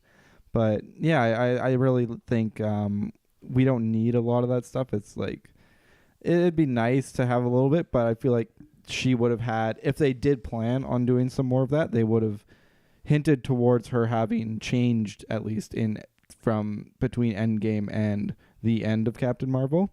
But it seems like pretty consistent throughout, so it doesn't seem like there's really anything that's significant that's happened for her until Endgame. Is just more of like the usual. And so I do think post Endgame, as you were mentioning, she's now faced someone who's on the same power level as her. How does she deal with that? And what happens going forward with her, and what kind of enemies she runs into in the future. Jude Law. Oh no. So I'm interested to see what happens. It's probably one of my least anticipated Marvel movies, which is saying something. It's still a Marvel movie, so it's like I'm still pretty excited for it. But from how I felt about the first one, it's I'll see more. I do like I liked her in Endgame enough. I think they used her well. So I mean, I'll watch it, but yeah, you will. You're contractually obliged. Oh yeah, I am. And then Ant-Man, I'm down for that. I do think Professor Hulk in there is a great idea, and I think you're pretty much on the right page there with him having this like one send off, and then being just part of an Avengers. I think there's a lot of stuff they can tackle. I mean, a big focus for Ant-Man has been that sort of family thing with him and his daughter. Oh yeah, and that. How they kind of tackle post snap. That's a whole new dynamic. Yeah, how they the mom they deal with that sort of stuff. Dad? I think they're alive. Well, maybe they're divorced. No, but were they? Were they snapped or? We never got that answer. I guess. So right? There could be a lot of stuff going on there. Him trying to help his daughter because he hasn't experienced all this trauma. It's been 5 years for him, whereas his daughter's had this trauma of her dad being gone for 5 years. I think he's never coming back, and then he comes back all of a sudden, and then there's just a whole bunch of stuff to work through there, which I think could be a really good story, as the family aspect of the Ant-Man movies is always phenomenal. Yeah. And then I think it'd be really cool to see him and Falcon as the new Captain America sort of teaming up for a little bit of an outing. Maybe it's just like an appearance they have, or maybe there's like they call on him to help him with the main villain at the end. I think that'd be a really cool way to have that character show up again as well. Yeah, you could be right. First Ant-Man, that was him and Falcon, and also that little battle scene in the grass. Ant-Man's also a huge Captain America fan, and we'll talk about that. He now, is, yeah. So and then after that, the thing I want to ask next, because I want to break this down, because I'm going to talk about Fantastic Four and X-Men next, but the reason I'm going to break this down is because Feige said, when they asked him, he said, we have a 5-year plan, what we're doing, and he says, probably not in these 5 years we're going to see them. He just said probably, and I don't know what his face was. It was a written word, everything. We have no video of it. We all scoured the internet. So I broke this down as far as Marvel, when we knew them as these past few years, they've been doing 3 movies per year. So this is how I tried to do it was I put Black Widow by itself. Just let's say that's the solo movie that comes out next year. There's more, but I just tried to do this mathematically. So that's 1 year. And then the next year you'd have D Strange 2, Eternals, and Shang-Chi. That's 3 movies, the Marvel regular. So that's year 2. Year 3 is Black Panther 2, Captain Marvel 2. Are you saying that next year only has 1 movie? No. I'm just doing this for math basics. I'm just trying to... you'll see what I'm saying, because okay. I don't know I'll let you finish. I don't know for sure if there's 3 movies next year. So that's why I want to just say, let's say they just did 1 movie and then they went 1 movie, 3. And Feige said they have a 5-year plan. So far, the movies we have announced, there's like 2 years that there's nothing that I could put in there that we know is what these movies could be. They're, like I said, the new movies are Eternals and Shang-Chi, and the other ones all the sequels. Unless they are going back to 2 movies per year, then my thing's wrong. But the past 2 years or 3 years, we've gotten 3 movies a year, and I think they're going to do that. They're making lots of money. So to me, if he has a 5-year plan, and I'm trying to get in the mind of Feige, that leaves year 4 and year 5 with nothing announced right now. And that's why I'm wondering is... because we wanted to save the discussion of how X-Men and Fantastic Four get in here after Endgame, because we thought, it might change a lot. It really didn't. They didn't care at all about that, which is good, because obviously they filmed the movies years ago. But I still don't have any more knowledge of how they're going to introduce these characters or whatnot. The Snap didn't set anything up where they're like, this is where the X-Men could come in, this and that. So I know he says probably not, but I don't buy it. I really don't. Maybe not what we think, like a whole X-Men movie, but I feel we're going to get one of the 2. I've always said it'll be Fantastic Four, but I feel that we will in these. There's 5 years, and I feel that they have them, and I don't know. Spider-Man, when they got them, they moved really quick. So yeah, got like Xavier as a cameo appearance or like an end credit scene coming in talking to an Avenger or someone else who has superpowers who could be considered a mutant. Or they just find adamantium and like, what's this? It's a new metal that exists, and we're trying to figure out the origins of it. I think they will start to lay the groundwork in these movies, but I mean, even Scarlet Witch is technically Magneto's daughter, right? Which I don't think they'll do. I think they'll leave that. It's risky ground because we don't know when they introduce X-Men. We already have a different origin for her to some degree. We don't know who her parents are. Yeah, but their parents aren't relevant to her powers. I think what they'll do... We don't know that. They could be. The problem is, though, we don't know if they introduce a young or old Magneto. That's the thing. And I do feel if it's an older Magneto, what they could do is he won't be her father, but he will become a father-like figure to her, so they can kind of make those connections. But what do you guys think? Next 5 years, possibility? Even though Feige's saying probably not, but... I think Fantastic Four would be a lot easier to do because obviously it's only 4 characters. But I don't know if they want to. Like, that's a super tricky one because people just don't care about those characters. And I mean, when did that movie come out again? The most recent one is 2015 when we started this podcast. Yeah, so that's really not all that long ago. I don't even know. Are they going to be interested in those characters at all? Like, are those characters cool anymore? I feel like they're kind of outdated. And as Marvel doesn't really do things that are outdated. It seems like they're pretty on the nose with things. So I don't know. Maybe they just ditch those characters altogether for now and just use their villains because their villains are pretty sweet. There's a good selection there. As for the X-Men, it really depends on how they choose to explain the origin. Have they been around this whole time? And maybe it could be something like the dust. Maybe those who came back from the dust, could come back with a mutant gene, and that's what starts it. Maybe it's that when that happened, maybe that activated the mutant gene that was already in people, so that way you can have people who are older who already had it. That's not bad. I'm that's not sure. Idea. I like that. I think that's that was kind of the first one that came into my head is like a way to explain it to happen like today. How could it have just started? How could instead of just some random or even disease just the radiation of the snap itself could have just unlocked that sort of mutant gene. It's not necessarily people who are snapped or and who came back, but just anyone really, because it could even just they be showed like, there was that huge power surge that true. went through, and that very well could have just like altered people's genetics. whether it's that or even just the destruction of the Infinity Stones, creating a rift in the universe and, creating this mutant gene in some people. I think the events of Endgame and Infinity War really set up for some way to explain it. I don't know if that's been done before. It probably doesn't maybe necessarily have needed to be, because they've always been had there, the yeah. access to all the characters, or they can just make a new character if they need one. So I'm not sure. That's the most logical way to do it for me. But obviously, I don't get paid as much money as Feige. He makes the big decisions, and he's, as we've been talking about this, thinking about it for a long time. Obviously, if he doesn't know he's going to get the rights, he doesn't want to start laying the groundwork out in these movies. That's why it hasn't happened yet, or maybe it has, and we just weren't aware of it. But within the next 5 years, I think we'll at least get a post-credit scene. I think we'll at least have some mentions that lead to it, even if we don't know what they are exactly. Yeah, but I think within 5 years, up. X-Men for sure. Fantastic Four could be next year if they want to, but I just don't think they care. I don't think they're hurrying to do that. And whenever they do decide they want it, it's not something you need to set up over the course of multiple movies. You can just kind of drop it, or you can have one post-credit scene that explains one of the characters, and then boom, you have the foundation and you're good to go. That's much easier to handle. So I don't think they're going to do it anytime soon. I think we'll see X-Men before Fantastic Four, without a doubt. Yeah, definitely. I think as we've seen with the Infinity Saga, Disney and Feige, they've got the long game. Oh yeah. In their eyes there, and so I think it's safe to say that they're in no rush to drop an X-Men or Fantastic Four movie. And I think you bring up a lot of good points with the Fantastic Four characters, how maybe way back when there wasn't a lot of superheroes going around, especially if they're going to be part of the MCU, when there wasn't a lot of superheroes around, the Fantastic Four were, it's pretty, they're relevant as superheroes, whereas a lot of the things that they bring to the table are already there to some degree with a lot of the characters we already have set up. So it'd be tough to sort of just bring them into the fold with how we have things right now.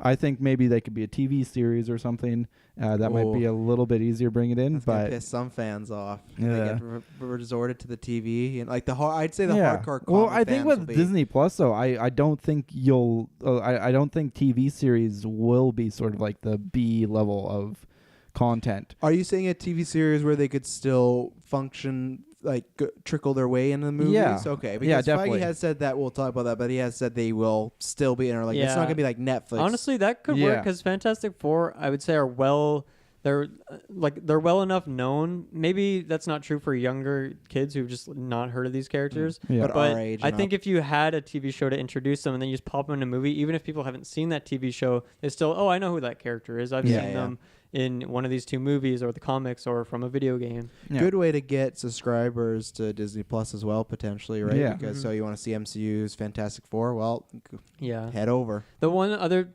possibility for me of a way to introduce Fantastic Four, though I don't think they'll do it anytime soon, is through Doctor Doom, whether he's the main villain of an Avengers or something, and they are brought in as, the ones who are knowledgeable on him or know how to take him out or they have a history with him. Whatever the story is, or maybe if they even introduce him in a Fantastic Four movie and then Doom goes to Avengers. I don't know how they would do it, but I think I could see that as being a segue as well, just through the use of the villain. Yeah, well, because we'll talk about villains, but I felt that Doom could get that treatment where if you look at Loki was in Thor, he leaves Thor movie, he's first villain in Avengers. I feel like Doom has and that works really well. So. Yeah, he has a very similar trajectory possible. So definitely. And I think X-Men, again, they're not rushing to get these guys into movies necessarily and into the greater MCU. But I do think, maybe not Fantastic Four, but X-Men for sure, I do think they'll have some sort of cameo, some sort of Easter egg that hints to them existing, or an end credit scene of some sort within maybe near the later end of the 5-year plan, but within the 5 years, we'll see something for sure about X-Men. I'm fairly confident to say that. I don't think they'll get their own X-Men outing, but I do think they'll make an appearance, or at least their existence will be acknowledged. It's a lot of people to cast. I could see them maybe even just taking it. I mean, I think you could go with X-Men. There is a lot of main characters to some degree with them, but they could even take it slow and only focus on a handful of them. There's and then been rumors slowly that they sort might of bring it in. Do a similar of the first phase of Marvel where the first film might not be X-Men, it might be Xavier, a Cyclops, something like that, and then almost you get that moment of putting them together. Yeah. I'm still uneasy on that just because I'm a huge X-Men fan and I've always just loved them as the team, but I could still see them doing one or two. I guess my only fear is I'm fine with them doing that as a setup. I just don't want it to be the same as Avengers where they do an X-Men movie and then they split off and then it comes back. You can do that build up, but once they're X-Men, they're always a team. So I hope that's the case. I mean, the result of doing it that way is like that is just potentially so many characters, right? And Marvel likes to take their time with their characters, and likes to develop them and make sure they are interesting and dynamic, and that's just a lot of responsibility. And X-Men also same thing, prime potential for TV shows as well. There's so many characters. Yeah, definitely. Very easy. That's a really good way to just, take one of the more side characters and give them the stories. Very much have like an X-Men show and sort of have them in movies as well. Yep. Have the main characters be developed in the movies and then have their team up and then have the sort of more side characters have it like in a 25-minute episode each, or maybe like you develop 2 or 3 side characters in over the course of like a season of TV show. The Gamma and Rogue show. Yeah, exactly. Yeah. And then you can then people who are all caught up on all the content, they can very easily place those side characters into movies to help with whatever threat they're facing on, and that way it really increases their pool of talent for just creative ways to tackle threats and conflicts, and you can still have like your core movie group as well.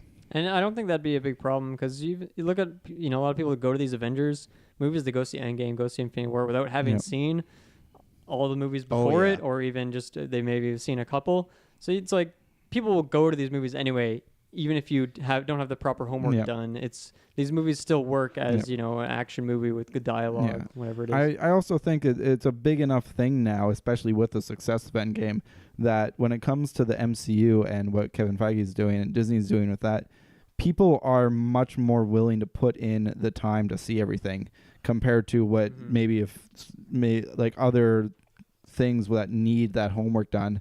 I think it's showing that people are willing to. I mean, obviously, like people obviously like, oh, why would they make a movie if it doesn't make sense if you haven't seen the other ones? But it shows that I would say like the vast majority of people are willing to stay all caught up, are willing to watch all the content. Yeah. Plus, if it's all in one spot on the Disney app, it makes it a lot easier too. Easy. And Endgame to me, that's one of the main reasons why I think is my favorite MCU movie, is just because it shows after all this time there is a big payoff, right? You weren't watching these films like, I watched them for nothing. Like they go back to fucking Thor: Dark World, which I loved when I saw that. But like they pay it off. They show that's to me the whole movie was, we know we've been with you for 11 years. We're the first franchise for us to ask you to watch 22 movies. Here's your present of like all and these now they come in and they break every single record. They come out with, I would argue, the biggest cinematic event of all time. I agree, And I think the other thing is too with that is people see it not even know it, but I think it's just because after Infinity War at the snap, I think a lot of people now just see it, they don't want to be left out of the discussion. They don't want to me and Kyle did a podcast about this a few weeks ago. They just don't want imagine when Infinity War came out and the snap memes were all over, and if you didn't see that, you'd feel so left out and feel what is this? I don't understand this. And then even if you're not in the comic book world, you wouldn't know they're all coming back. If you heard they killed off half their characters and you're not invested and you don't know you don't know about contracts and movies, right? They kill off half their characters. That's crazy. I can't believe they do that. And then they have to, because I feel like this was the ultimate mainstream where people like my sister and mom who hadn't seen all these, they're seeing this because you want to be, you want to, what is everyone talking about? What's this huge thing? And I don't want to miss out. I don't want to be spoiled. It's so mad. Like in the few days when I wasn't able to see Endgame, I was just completely avoided the internet entirely because there's no way you're not going to get spoiled. Everyone is talking about this stuff. It's just absolutely absurd. Like my mom, for example, I remember this one like months after Infinity War. I know I talked to her about it in relevance to the podcast, but she was like asking me about it, and it's like my mom does like hardly watches movies, knows absolutely nothing about comic books, and she knew about it. She understood the like cultural impact it had. And it's our like, Star Wars. Like it's this generation's Star Wars. It's the Luke I am your and father. I would argue it's even bigger than that too. Yeah. It's not just like no, I am your father. Yeah, I don't know how to say it, but it's not just the nerds. It's everybody. Yeah, it is. Yeah, it's just mainstream. Like it has a huge cultural following, and there's no way we can go back to a pre-Infinity War. I would say that's Infinity War is the event that made it as mainstream as it is. Mm-hmm. But there's no way we go to a world where there isn't, where it's like a comic book movie has such a huge influence and following in terms of just social media and just overall pop culture. Now, to tie that in with my thoughts to X-Men, I think the reason, and I think I maybe even misspoke sometimes when I go, oh, they got Spider-Man, they moved really quick. I guess they also had to work differently because they were working with Sony. So this is the case where they own these characters, right? So like Briggs, they don't. Like Briggs said, they can wait. They have them. They're not going anywhere. They spent $72 billion on them. They're gonna take their time. I think these guys hit on the nail on the head that they will, sprinkle seeds here and there. I think also the main reason is I think they just want enough time in between Dark Phoenix and particularly enough time in between Logan, because I feel like they want you to forget about those, and I don't feel like they want you to right away. There's a casting. Oh, that's not Hugh Jackman. He's not going to be Hugh Jackman. That's like massive pressure. That's easily the toughest part is who plays Wolverine and where do you go with that character. Exactly. So I could see 5 years. And we're going to get into it now, but I have a specific movie where I think they'll tease the X-Men. But I think it will be quite a while. As much as the fanboy in me wants to see it, at least we have sequels to characters that I'm very excited for. So, and Fantastic Four, I don't know. I think that one has a lot more room for them to play with just because they are not as big characters. So I think there's a chance because, hey, you look at it, Spider-Man and Civil War and Homecoming, his movie before that was Amazing Spider-Man just 2 years before, right? So Marvel's great at rehabbing characters. They can make you be like, and I feel like I remember everybody. I remember Liam, especially used to be on this podcast, would say, I'm so done with Spider-Man. I don't want to see Spider-Man anymore. Yeah. And after Civil War, like, I cannot wait for Spider-Man Homecoming. So they'll, and look at Nebula. Kirkland was talking about he hated Nebula. He didn't care about Nebula. Now he's like, I'm a big fan of Nebula. I really like that character. So they are great at just squeezing that lemon, getting all the juices out. So I really think it's important that with Fantastic Four, they kind of what they do with Spider-Man is they didn't give him his own solo outing immediately. They sprinkle him in with a greater picture, and then you get a little taste of him. And they absolutely did an amazing job with giving a taste of him. Like that still felt like a significant portion of the movie was about him, at least to make him not feel like just some side character. And so I think I think it's important that they give a taste of the Fantastic Four before their own solo outing. I agree. Whether it's just one character of it, it's hard to give a taste of 4 characters in a movie that's not their own. Yeah. But I do think it's important to sort of ease the crowd into it after so many disappointments of Fantastic Four. I think X-Men, you can go, boom, here's a solo film of this, here's that, here's the X-Men. Fantastic Four, I do think, hey, maybe that's your Guardians 4. They're in space. Fantastic Four get their powers from space. They're bumping into somebody. Who knows? So I didn't have this in the predictions, but just because we're talking about X-Men, where does Deadpool function into all I was this? just thinking about that. Deadpool, they have said Ryan Reynolds is the only one surviving the merger. They haven't said, but all rumors, and they have said they've been talking with Ryan, so clearly, unless they're saying, hey, you're out, but they're going to keep him. I think they know. Even they asked Feige on the press tour, and he says, if it's not broken, it's don't fix it. Yeah. My prediction is Deadpool's not going to go into the MCU, but now that they've opened up altered dimensions, I think they can take characters or actors from the MCU and put them into Deadpool movies. So you could put a Iron Man played by Downey. I'm not saying it will be. I don't think they will because send off, but I'm just using an example. You could take him playing Iron Man, but it's not our Iron Man for the MCU, and he's from some other dimension, and put him in Deadpool. Especially, I don't know if they'll care over the continuity, but what was Deadpool doing at the end of Deadpool 2? He was going into different dimensions, changing things. He killed Deadpool from Origins. Yeah. He killed Ryan Reynolds and Green Lantern. So they've already kind of set up a way that they could play things up. Because I want to see him in the MCU, but I would want to see him with other people, or even like Tom Holland. Deadpool and Spider-Man are really connected in the comic books. So I think Deadpool won't go into the MCU. The MCU will come to him. Exactly. Almost like you don't push Scott through time. You push time through Scott, right? Yeah. I think that's what's going to happen. I think because... And they also... The radar stuff, I don't think they want him popping off in Avengers. I don't think they want to confuse those audiences. So I feel they're going to do some tomfoolery with that. Yeah. So. That's really well said, and I want that. Yeah, I hope so. Pretty much same thing here. So does Josh Brolin stick around as Cable too? Yeah. Well, he's dead now, Thanos, right? Oh, so yeah. He should be. I just want to see more Josh Brolin. Tricky, so I'm into that. Give it to me for sure. I hope they keep Domino too. She's pretty sweet. And the other thing, lastly, on Phase 4 is when will we see, and even in Phase 4, will we see an Avengers movie? So next 5 years, Avengers movie. I think so. Yes. Yep. I think more on the 4-year side of things. Yeah. That's my prediction. Definitely. I'm going to predict 4 years from now. I'm thinking year 5. I'm thinking Yeah. last movie of the Phase. Definitely. Okay. I think that works.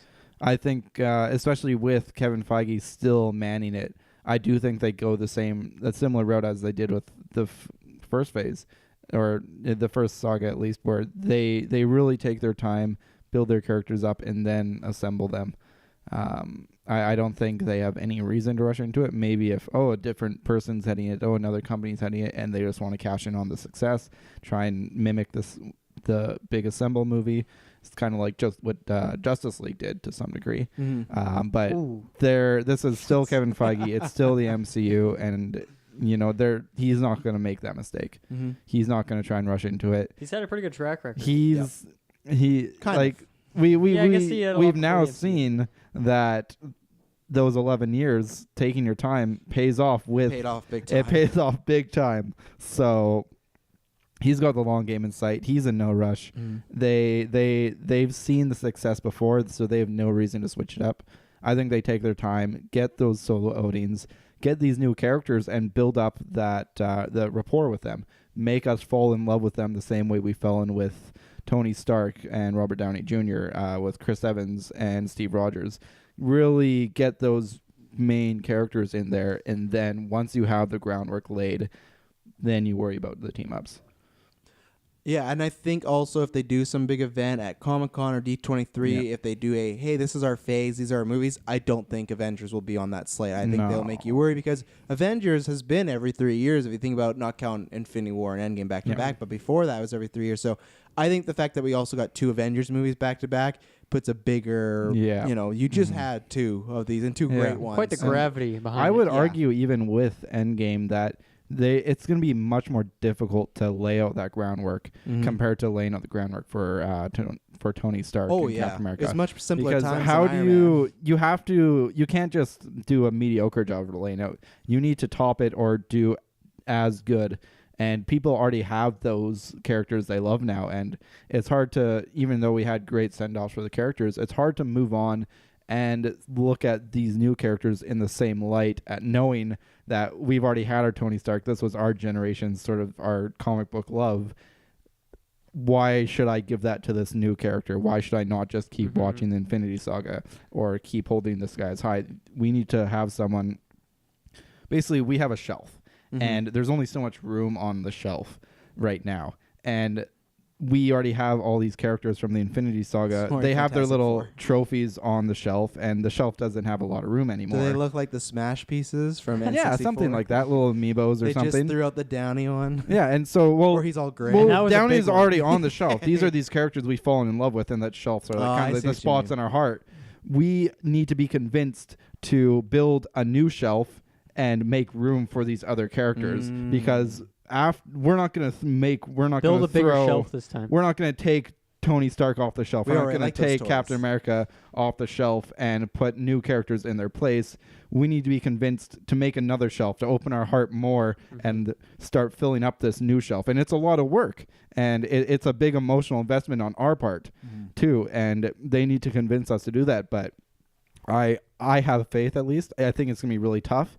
And I think there's going to be a lot of people who are content with the Infinity Saga, and so they need to win over a new audience and a new generation, and it's a lot of work. It's going to be tough, but... Well, I'm not trying to be personal, but I was just joking about this with Gwen, because she was sitting in a break spot with the microphone, and I said, I'm talking about Feige's 5-year plan here and everything like that, but she will be, by the time these 5 years up, she'll be 7, she'll be starting to... watch these and kind of have characters and whatnot. Because when I watched, obviously I was reading comics, but still, when I watched Iron Man, I was 14 the very first time I saw it. So it will be, even for that, there's always new people coming up, new kids, new this and that, people falling in love with it, falling out of love with it. So that's a good point. I was gonna say, do you have? I like the shelf metaphor. Yeah, that's Thank good. you. I thought of it on the spot. It's a good one. So if you guys want to shout out any other films, you can. But I had 3. I don't know if these would be in the 5-year plan, but I just had 3 future films I want to shout out as possibilities.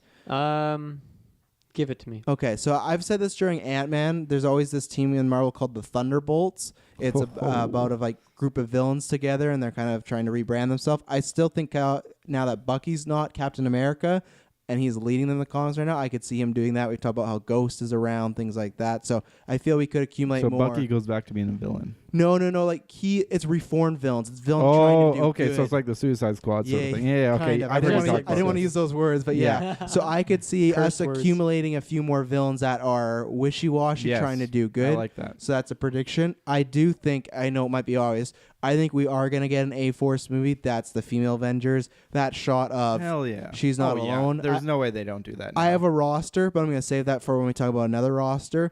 And this is 10 years from now, 15 years from now. But I think Iron Man 4 with his daughter is a given. I think that is someday for sure. You'll get an actress. You have Happy there alive. You have Pepper. You have War Machine. I always wondered, why would you keep War Machine alive? There's your reason. He's a big question mark for me right now. Where does he go? I think he disappears for a while, or even there's a chance he gets a Disney Plus for some reason, something like that, you know. But I feel like they might keep those Iron Man characters away for a while. So when you get an Iron Man 4 with a Morgan Stark, would you still call it an Iron Man though? Would you retitle it, rebrand it a little bit? I think they would call her Rescue because Pepper Potts' armor was Rescue in the comics, but they never refer to her as Rescue. Yeah. There is a female Iron Man in the comics named Ironheart, but she's a African American, so I don't think they will do that and say, "Oh, Morgan Stark is Ironheart," and people be like, that's whitewashing. So that's why I think they'll give her mom's moniker in the comics of Rescue. Yep. And I think they would do the same as Black Panther, Spider-Man. I don't think they would go, boom, here's Rescue the movie. I think you have an Avengers movie, and for some reason you see a suit popping up, and it's Morgan Stark all grown up, and you introduce her through that so people know the name Rescue. So it's not like if my mom's like, what's this Rescue movie? I don't know what that. Oh, it's Iron Man's. Oh, okay. But if you see Avengers Rescue, oh, I know Rescue. That's Iron Man's daughter. You know. So I think that's what they're gonna do. I think they will introduce her in as some sort of team up or something. Because I said this in the review, but they set up. She's a smart kid. She's already talking about science stuff. She's looking at the helmets.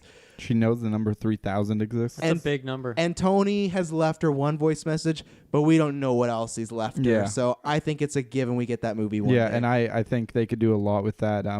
A big arc on her trying to live up to her father's sort of legacy. They could do a lot of things with Cap Tony is kicking around. Yeah, they could do Tony being the new Jarvis sort of thing. There's a lot of things they could do. If Spidey's still alive too, that's cool because he would feel responsible for her watching this dog. Like, there's so much potential. That could be really fun. Yeah, I just want to shout those out as future ones. I think I don't think that's definitely happening at some point. Yeah, you're especially right. 10, with 15 years. Is probably I definitely think Pepper Potts with the rescue suit as well. Like, there's no way they don't do more with that too. Yeah. She can save the day, help out. I don't know. I think sometime. I think for a while it will be a while because I think right now they're just gonna stay on that cottage and mourn and I also think she's gone. I think Happy is just Spidey, and that's where I'm. I don't know about War Machine. He's somewhere. He's a gray area. I'm not sure what they're gonna do with him. Well, if Happy ends up with Aunt May, I wonder if he sticks around for like Spider-Man 3 and things like that. You know? Yeah. So we were talking about the Avengers earlier, so I want to do something fun here. The original Avengers had 6 members. I told you guys just to limit to that of what we have. What 6 members? So Avengers 5. Let's say that ends phase 4, whatever it is. They say, okay, Avengers 5 is coming out. Here's your roster. Who are the 6 you got? So I got my list here. I think logically, if there was a 6-man team next time, I think it would involve like 1 or 2 or even more new members. But I'm just gonna pick 6 people that we already have in existence because it's fun. I think Hulk, for sure. That's really you brought up a good point of him and Ant-Man. I think that's a really good possible world as well. But I think at least for now, it makes sense that he's kind of like, the remaining member from the original. He's still like they need some brains on the team. He's good at that. I think number 2, you put Scarlet Witch. I don't think she really has anywhere else to go. Like, obviously, they have the WandaVision show coming, and that's going to be a prequel, obviously. So I think that's a good place for her. Plus, it's, a female on the team. And then I don't know if she'll have anything to do with, like, the X-Men implications, but maybe that's a way that they could, weasel that in. Yeah. I think if the rights from Sony stay, Spider-Man is 100% in there. Yeah. Obviously, he's always going to have his own movies going out, but you need some star power on the team, and with Cap and Iron Man gone, you got to redeem that somewhere, and I think Hulk and Spider-Man kind of fulfill that kind of classic Marvel character. And Iron Man anointed him in Avengers and Infinity War, right? So he is a member. I don't think they've taken that away from him yet. So And then I think Falcon, of course, obviously Cap gave him the shield. He's not really going to get a movie of his own, I don't think. He has that show with Bucky, which will be interesting, but I think that's kind of his role. Whether or not he's the leader or if Hulk's the leader, I'm not really sure, but he's definitely going to be part of the team. And so to me, those are like the 4 guaranteeds. Obviously, Spider-Man is contingent on like Sony having the rights or not having the rights or leasing the rights again. But those are like my 4 guaranteeds. I think number 5, I'd put Ant-Man. I think he's probably a shoo-in to be in there. And that's when my question mark comes in. Is it going to be Wasp that is also in the team through Ant-Man, or is she off doing her own thing? I think she'd be like a 5.5. See, this is my... So this is the thing. If I only get to pick 6, like, this is tricky. So that's why I didn't reveal my roster, but in the A-Force movie, I think Wasp goes over there. If there is a female Avengers, I'll reveal it now. Mine was Valkyrie, Wasp, Kate Bishop, who we'll talk about later with Hawkeye, and I think She-Hulk could be a thing now that we have. Is Kate Bishop, that's Hawkeye's daughter? Well, she's somebody that is like an apprentice. They might kind of retcon that and make it the same character. She's his Robin, so they might just make the daughter is that. But I think that because I also have Hawkeye's daughter as like a strong possibility. Yeah, especially if it's a few years out and she was already like a teenager in Endgame. So I think Wasp, because I think if you have Ant-Man and Wasp together in Avengers, people could worry it's too much of just another Ant-Man movie. Yeah. So I think you could split them up for Team Avengers, that he is with the main Avengers, but she's with A-Force. I don't know. They've not announced this. There's no rumors, but they talked about it so much during the press tour. The regular Avengers team is still going to have at least 1 or 2 females. I agree. Because then if you don't, people would backlash. Yeah, it's weird if you just kind of separate them like that. So, I mean, Scarlet Witch seems like the guaranteed one, but Wasp as well. For some reason, I'm just not getting vibes that Bucky will be like part of the Avengers. I think if he was going to, it would have been when Cap was there. Yeah. Maybe Tony didn't really want him on the team. If he was given the shield, maybe. But yeah, I just don't think that's going to happen. And so I guess that's kind of my team. I would pick Hulk, Scarlet Witch, Spider-Man, Falcon, Ant-Man, and then the number 6 is the tricky one. I'm just going to go for a shot in the dark and say Hawkeye's daughter. What does she have a superhero name, or are we just going to go with the Kate Bishop that you said? Yeah, I don't remember Hawkeye daughter's name because the person that becomes. But I mean, like a hero name, like from the comics. No. The person that becomes his apprentice is just Kate Bishop, so they could. I'll predict her. Yeah. I'll go because my team is very similar to Iron yours. Man's daughter eventually, but not in. Avengers 7. Avengers 7. Yeah. So I cheated a little bit, but not really a cheat. I put Hulk as the Nick Fury role, where he would be a science guy but not on the team. He is in the movie, but he's kind of around. He's at the base because he does not look that interested in fighting anymore. No, he's really not that person anymore. So I feel like they could maybe last battle, hey, Hulk, come help us up. But I feel like he will be doing stuff for him. So my team, I had Spider-Man, I had Ant-Man, I had Falcon, I had Scarlet Witch. I had the same as you. I had Captain Marvel. It was tough for me to put her on there, but the reason is I think that one of the very first Avengers movie I think will be smaller. I could see the Avengers dealing with Skrulls, and who knows Skrulls better than Captain Marvel. I don't think she can stay on the team forever because she's so powerful, but I think with Skrulls... She's got other stuff to do as well. Yeah, I think with Skrulls, that's a perfect way to bring her in for at least a movie, and I think that would be the perfect first movie back together of I want the invasion, I want stuff like that. So I think they need to keep it light. They don't need to have Galactus or Doom, the first Avengers movie, to be like, we're trying to top Endgame. I think they just need to meet Avengers 1 level, So I think Captain Marvel, and I'm also thinking about this because Captain Marvel and my other pick was Black Panther. Those are just the both $1 billion club ones. Yep. Spider-Man didn't hit $1 billion. Doctor Strange, those are the two. So if you think about that in the way of Iron Man and Cap, Spider-Man is as popular with them, but if you think about financially, Captain Marvel, Black Panther, those are right now the two. I'd say it's like a 3-way tie with those two and Spider-Man because I think Far From Home is going to do great. So he probably will join that $1 billion club. And I also have them in there because if Spider-Man does go, you need some heavy hitters. And Captain Marvel was a huge movie. And Black Panther was huge. Yep. So that's why I think Black Panther will either stop being king or he'll get some help and he'll help them. Yeah. And I also had Falcon because I just think Falcon's Cap. I'm very excited. I hope they reband him. And in the comics, he gets the whole USA wing. He keeps the wings and everything like that.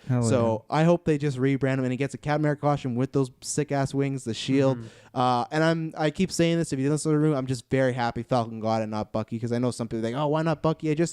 I just don't think I get it because he's more tied to Cap, but I just think his character and his headspace, he has no rhyme or reason to be leading a team that's speaking for the world. He needs to get through a lot more demons still, you know? Yeah, so. like Thunderbolts is much more of a sort of his a thing. CIA secret team instead of I'm on posters, I'm talking to kids. Like, I know Bucky's fixed, but I still want him anywhere near kids right now, you know? Like, who knows if anyone comes by. Scary. Yeah, if that arm alone will terrify a child. Yeah. And who knows? What if Zemo still knows a few words to mess him up, you know? So those are my 6. Panther, Spider-Man, Ant-Man, Falcon, Captain Marvel, Scarlet Witch. Because same thing. Scarlet Witch, I think she fits there. Yeah. I think you guys made some really great points for Black Panther earlier, and that makes total sense. But when I was making my list, I just didn't even consider him. I was like, he's doing Black Panther stuff. He's not for the Avengers. But you guys make some good possible like ways that they could do it. And then I put Shang-Chi eventually because I feel like if he is big, it hits. I think that's adding more diversity. But I think that will come when the team is 7 people, 8 people. I think they will try to keep the first There Avengers. definitely will be at least 1 or 2 new guys in the next Avengers, I think. Briggs, what's your lineup? I originally had Hulk on it, but I really like your idea of him taking more of the director role, so I'm just going to roll with that. But that leaves an open spot. So right now, fairly similar to you guys, we got Falcon, we got Spidey, we got Black Panther, we got Scarlet Witch, we got Ant-Man, and then I was Hulk was going to be in there, but then obviously you said that he could be a bit more of a director role, and then also having 2 females in there could also be a big thing.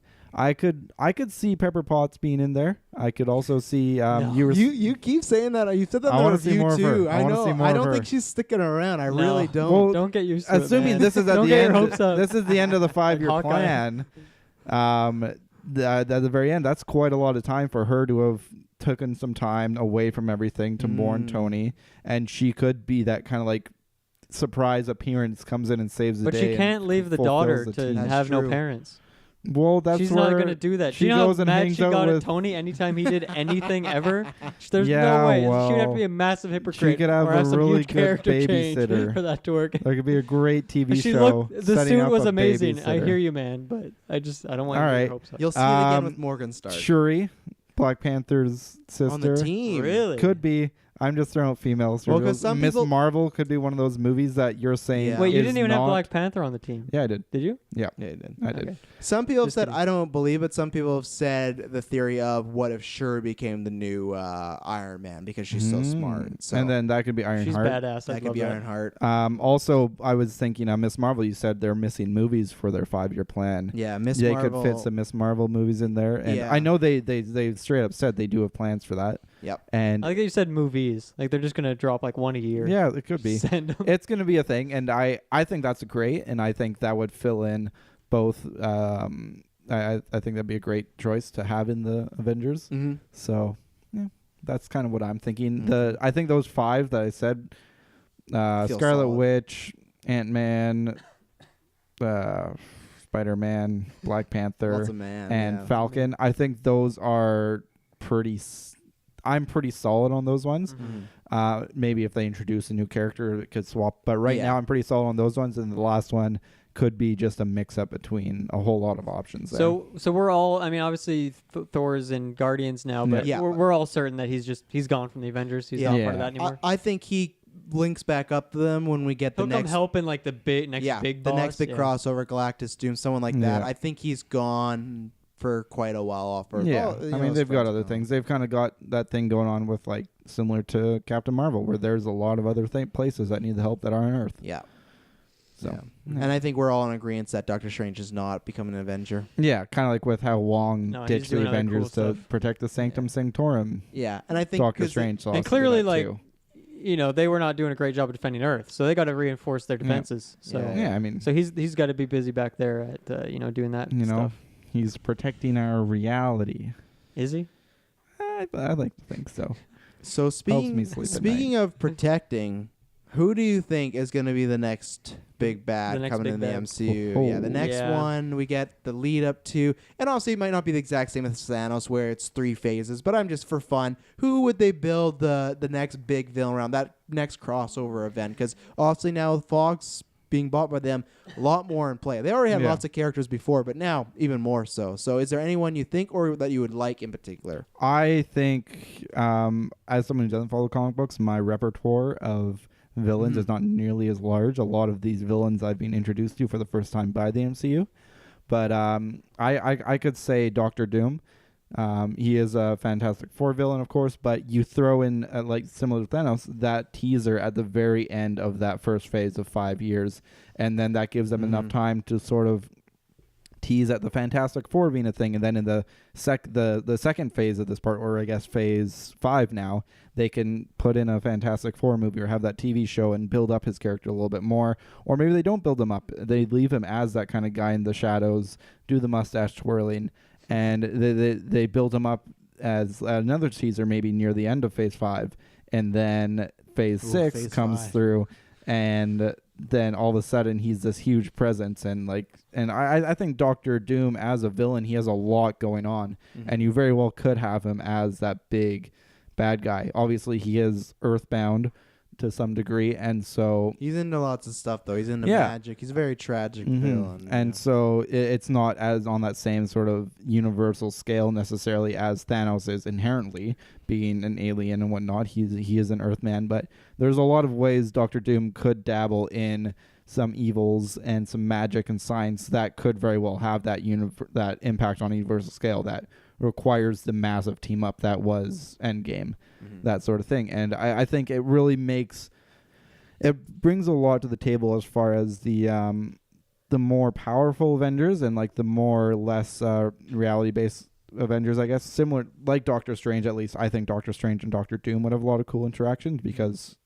Doom is a villain that dabbles in both the physical world and the magical world. Yeah. He dabbles in both magic and science. He once sacrificed the love of his life just so he could become more powerful. Yeah, and he felt very bad about it, but he did classic villain. He felt really bad about it, but he still did it. Yeah, and so I think there's a lot to him that could really escalate him to the levels and the depth that Thanos had.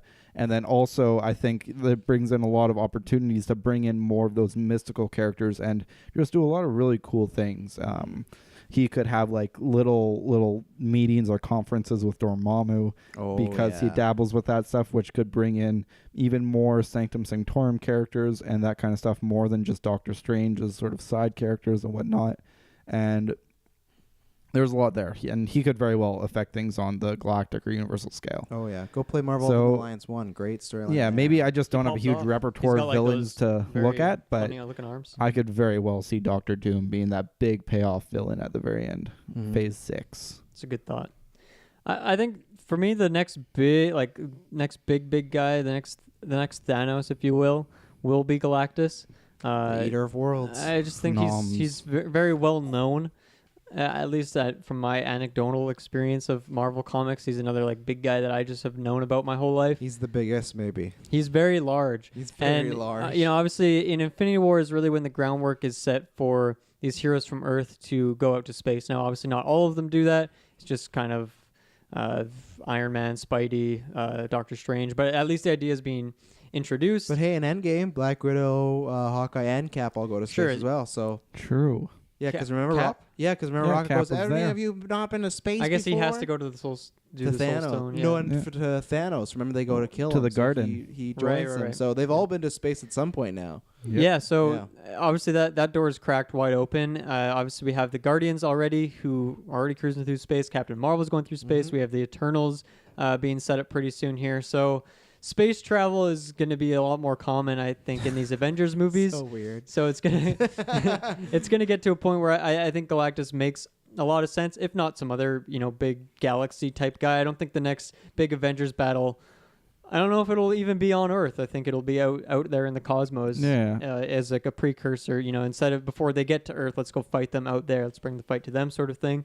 And I think Galactus would be a good one for that. And obviously he's pretty intense, but when you have all of these heroes now we're going to have many more heroes between potentially Fantastic Four, X-Men, Eternals. That's a lot, just tons more. So even though he is massive, I think there's a way to make it work. And I don't know what he has in terms of like classic goons that he has with him, but I'm sure he has smaller ones that could just fight on an individual scale and have it not be weird. Whereas he's kind of a little too big. Other than Ant-Man, no one really even would be picked up on a picture with him. Yeah. Luckily, after Endgame, before I always, and now I will, I've said now, because after Infinity War, I'm like, how will they top this? Now, Endgame, I never question them now. But I always was wondering, how can you do a guy that just, he doesn't literally eat the planet, but that's like, he could absorbs it, and he's just massive. So I always wonder, like, is it going to be a little cheesy and whatnot? But now after Endgame, I'm like, they can do it all. There's ways to pull it off. I think I trust in Feige. one thing with them though is that I hope they do well. I mean, I have faith they will. But an interesting predicament I just thought of is the issue of power creep. I think they built up the Thanos very well, but in terms of making battles and conflicts feel relevant after Endgame, those build up conflicts. I mean, I'm sure for individual movies, having a bit of those smaller kind of more personal conflicts are fine. But even the next Avengers at the end of phase 4 there, if they do have one at the very end of phase 4, it'll just, the scale of it will feel very strange depending on what they do. Because obviously they don't want to have this huge conflict on the same scale as Endgame, but then if it's on a much smaller scale, how do you make it feel like it's still relevant? Do the Avengers, like, I guess I gotta go maybe more intimate, almost like Civil War, right? When Civil War was just Bucky, Cap, and Iron Man, but because the personal stakes were so much, it felt so grand. So maybe that's where you do feels more. like an Avengers movie, even though it's technically a Cap movie. So I think they gotta find some way to do. It's not another alien invasion. It's not. They need to. They can't just keep trying to make it, the stakes are higher than ever, and just keep building it up, because eventually you hit a ceiling. You'll run out, and then it's like, and then if you do anything lower than that, it just feels trivial, and it's like, well, why do the Avengers need to deal with this when the Avengers are the ones who deal with like end of the universe level stuff? Why don't you have like smaller groups of people dealing with and these people will things? tune out if it's like, it's just another big, huge thing. That's the reason Thanos, Infinity War, and Endgame felt so big, because it felt grander than Loki and then Ultron and Civil War. So that's what you need to do. And you also need to do it so you don't have Captain Marvel just, if it is someone like, I'm not going to say, but just some random person that is the villain, if she just comes and destroys him. You don't want that. You need to, she's off doing this, or she has a reason there. So they do have to be smart about. I trust them being smart. 100%. I think they can do it. It'll be interesting the way they navigate this the situation, though. Yeah. I don't think Galactus by any means will be the villain of the next Avengers movie. That'd be like 8 or 9. But that would something. be like the phase 6 villain. I think it's when they would start the next Avengers movie, though, would be possibly when they first tease it, whether it's that post-credit scene. Like was it Avengers 1 with the with first Thanos? Yes, that was the first one. I think I agree with you. It'd be whatever this saga is called. That, like if they do 3 phases, the it would Galactus be saga. Yeah, and I honestly think, as this is gonna sound crazy, but I think there's even a chance they save him for like the next 3 phases of ones. I think if they do Doom or Galactus 7 through 9. Yeah, I think they do one or the other. I think I'd be surprised if you do them in the same, just because they are bigger characters. I think you would do, let's say we're going to do Galactus here, then Doom, or vice versa. Yeah. So unless they don't care about Doom, but I think they know the importance they could. He's one of those. So you think it'll be? What do you mean? Like you think it's going to be kind of like a trilogy? I think the same way as what we were talking about. How if you had Galactus, it would lead up like Thanos. I think if they do that, then that would take out someone like Doom, and you would save him. Or if you do Doom, you'd save Galactus. So let's say you do phase 4 to 6. That's the Galactus story. Then phase 7 to 9 is, especially let's say they do want to wait for Fantastic Four. Yeah, and they will wait till some people are dead. Oh, let's bust out Fantastic Four now. Why not? So the next phase could be the Galactus phase, and that's where they maybe introduce X-Men, and then the one after could be Doctor Doom, where they bring in Fantastic Four, something like that. Mm-hmm. I think the next Avengers movie, though, I think it'll be maybe some characters we don't actually know super well, but I think there's going to be like a group of them, whether or not it's like some established group or just like 3 or 4 cool villains that they bring together. You took my idea. Maybe that's the way that's they what do I it. was gonna say. Though you probably have The some actual Sinister suggestions. Six. So that's more of a Spider-Man thing. The one villain, though, like obviously I don't know tons and tons of Marvel villains that would be, on Avengers scale, but I was just doing some Googling, and I think the guy you were talking about is Kang, I'm guessing. Kang the Conqueror. Yeah, he sounds, you'll have more to say about him, but he sounds like a fantastic character to introduce, possibly the next Avengers. He could be like a one-off movie, or maybe even just, I think maybe a multiple movie arc, but I think they could go either way with him, because Ultron was a huge character, so he could be a one and done, or he could be the next, this is the guy. And he's a guy that's seen multiple futures. He's just going back to someone messed up with his timeline, so he's going back. And where is he from? He's from some planet. I can't remember the name of it, but he's sometimes been in the They can middle. always come up with some reason he needs Yeah, to he's sometimes been in the middle of the Kree-Skrull War, so they've already established that. There's times where he's seen, and same thing as kind of Doom. There's one storyline where Doom saw the future, kind of like Doctor Strange, and he saw that the only reason it survived is he was the one leading it. So he decides, I got to start destroying stuff, and they go, no, you saw something wrong, but he goes, no, I saw it. So I think Kang has a big possibility. If they do announce him, there's tons of comics you could read, but you could always borrow them as well. There's a great 2-episode. There's a show I always talk about, Avengers Earth's Mightiest Heroes, and it's just a 2-parter, and it's great. They do his origin, everything like that, because he has the Thanos effect where he is a villain, but it's not for the sake. Thanos, I think more in Endgame was brutal, but the Thanos in Infinity War, he's much more that level where I'm not trying to do this just because I'm a villain. I want to kill the Avengers. I'm doing this because I'm trying to save my people. And he again goes about the wrong way. Classic film complex, but he has a cool look. He's blue. He has a big purple helmet. He just has a floating chair. He's pretty cool and pretty powerful. So that's awesome. I think there's a chance, and he has a lot to do with time travel, and I think if they might refer back to it, that's the way you do it. I think same thing. He wouldn't be the next one, but I think they would wait till, you've kind of forgotten about time travel. Oh, well, remember when we did that 6 years ago? Something with the Infinity Stones moving around changed his timeline to some degree, and then now he's messing with time to fix it. Do you think he would be a Thanos in terms of scope? Yeah, I think there's a chance. They'd build up to him over the course of several years. You know what? I may talk myself out of it. I think he might be an Ultron. Sorry. Dylan's I don't even know if...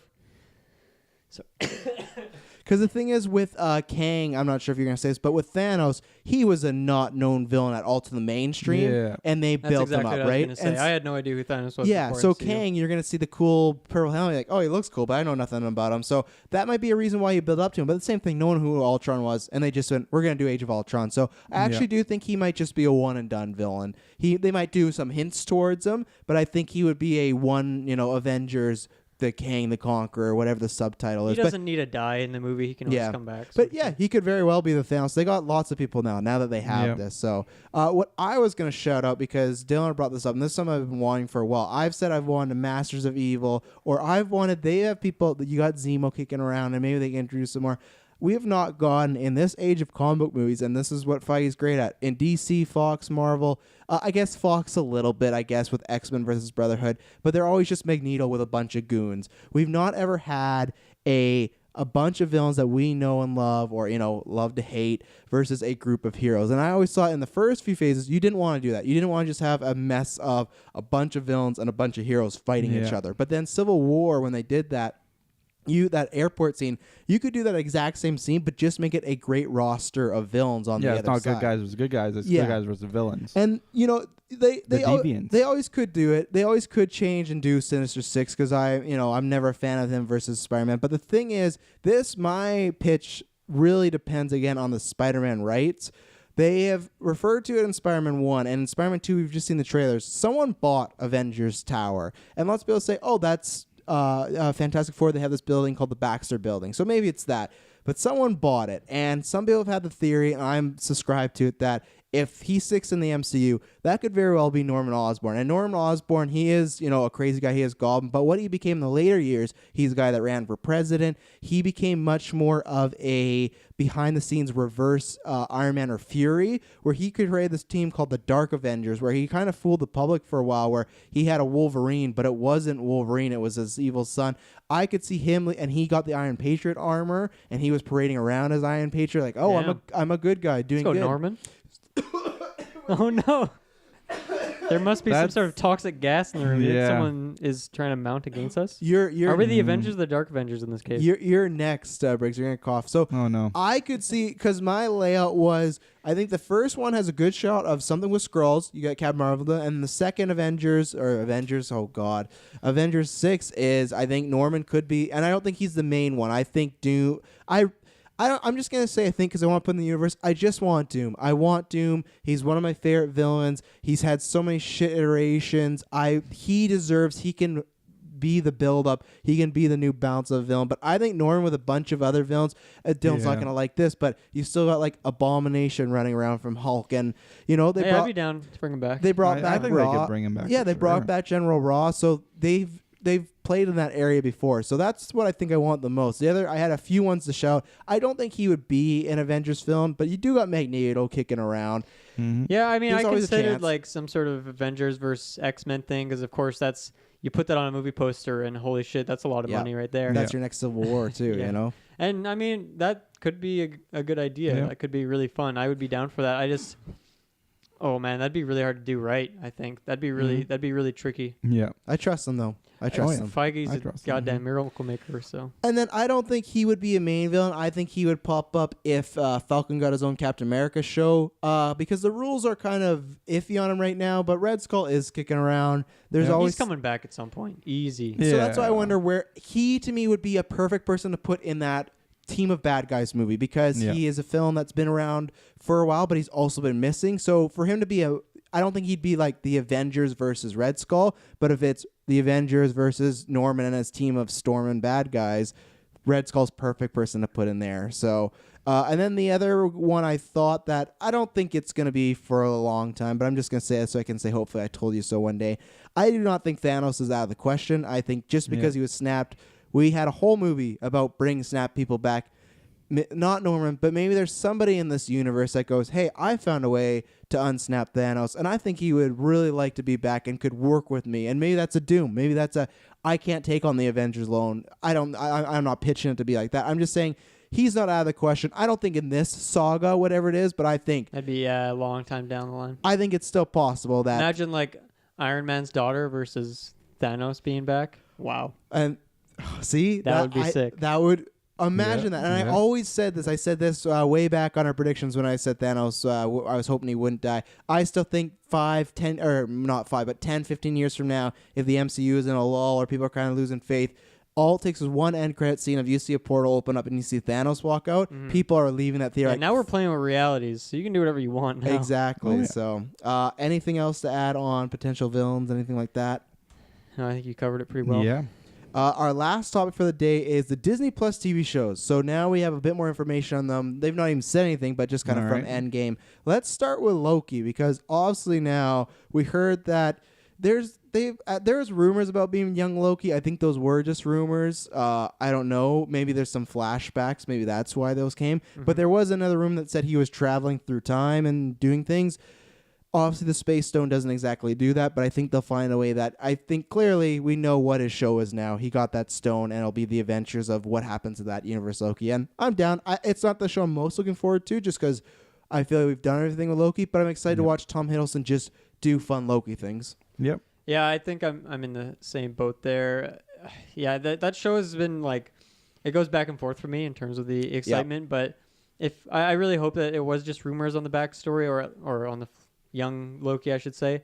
And yeah, I mean, I'd be totally down for some flashbacks to get just some more details on his past for sure. But really, I just want to see him playing around in that timeline. I think that sounds like a lot of fun. Mm-hmm. And we don't exactly know what happens that timeline. Yeah, either, in that reality, like anything is possible. So Yep. That must be pretty fun to do that show. Whoever's behind that, because you just have pretty much endless possibilities. How do they address? Because if we're right, and it is that Loki he gets the Tesseract, he creates a new strand. Thor's still alive, and he's that type of Thor. How do they address that? Because I imagine Thor would be looking for his brother. And do we possibly see a Chris Hemsworth in that show? Not in a large role, but in a finale or something like that. I think it'd be a fun way to play it, kind of the opposite of how Loki has been, right? You would see it as Thor's the one coming after him instead of they're going after Loki, which has been the case for various movies now. Yeah. I you know what I really want to see? It doesn't really fit super well with this reality that we just talked about, but this is a perfect chance to bring the Grandmaster back, isn't it? Go back to Sakaar yeah. and go have some fun over there. That'd be a fun place to hang out. I mean, if it's that timeline Loki, he doesn't know about that place yet. Yeah. But he can come across it. Yeah. He can. I mean, he came across it once. He can do it again. So. You could introduce some other cool gladiators. Mm-hmm. Mm-hmm. I still need to see. That'd be fun. Arena where he's like, betting on things. Yeah, that'd be cool. Yeah. I So good. still need to see Collector and Grandmaster in a scene together too, because we've not gotten that yet, and that could be a perfect place. Just two super off-the-wall characters. And yeah. also the other thing is I keep forgetting, but I don't know if it's one or both, but whoever. Do you know if the director / showrunner for Rick and Morty is one person or a few? I think it's two guys. I think Dan Harmon and the other guy's name I can't remember. I don't know if it's one of them. I don't even know. It's someone attached to that show. It's either them or a writer. I'll try and look it up. They are attached to the show. So to me, that shows it's going to be more of the funky kind of Ragnarok Kooky weird style. kinda. Yeah. Yeah. And I mean, that show does mess around with alternate realities and timelines a lot anyway. So, And there's even an Avengers episode, which is pretty funny. I mean, not the Avengers. It's called like the Revengers or something stupid. But that was a really funny episode. There's like Alan Rails who like summons ghost trains, and there's 1 million ants.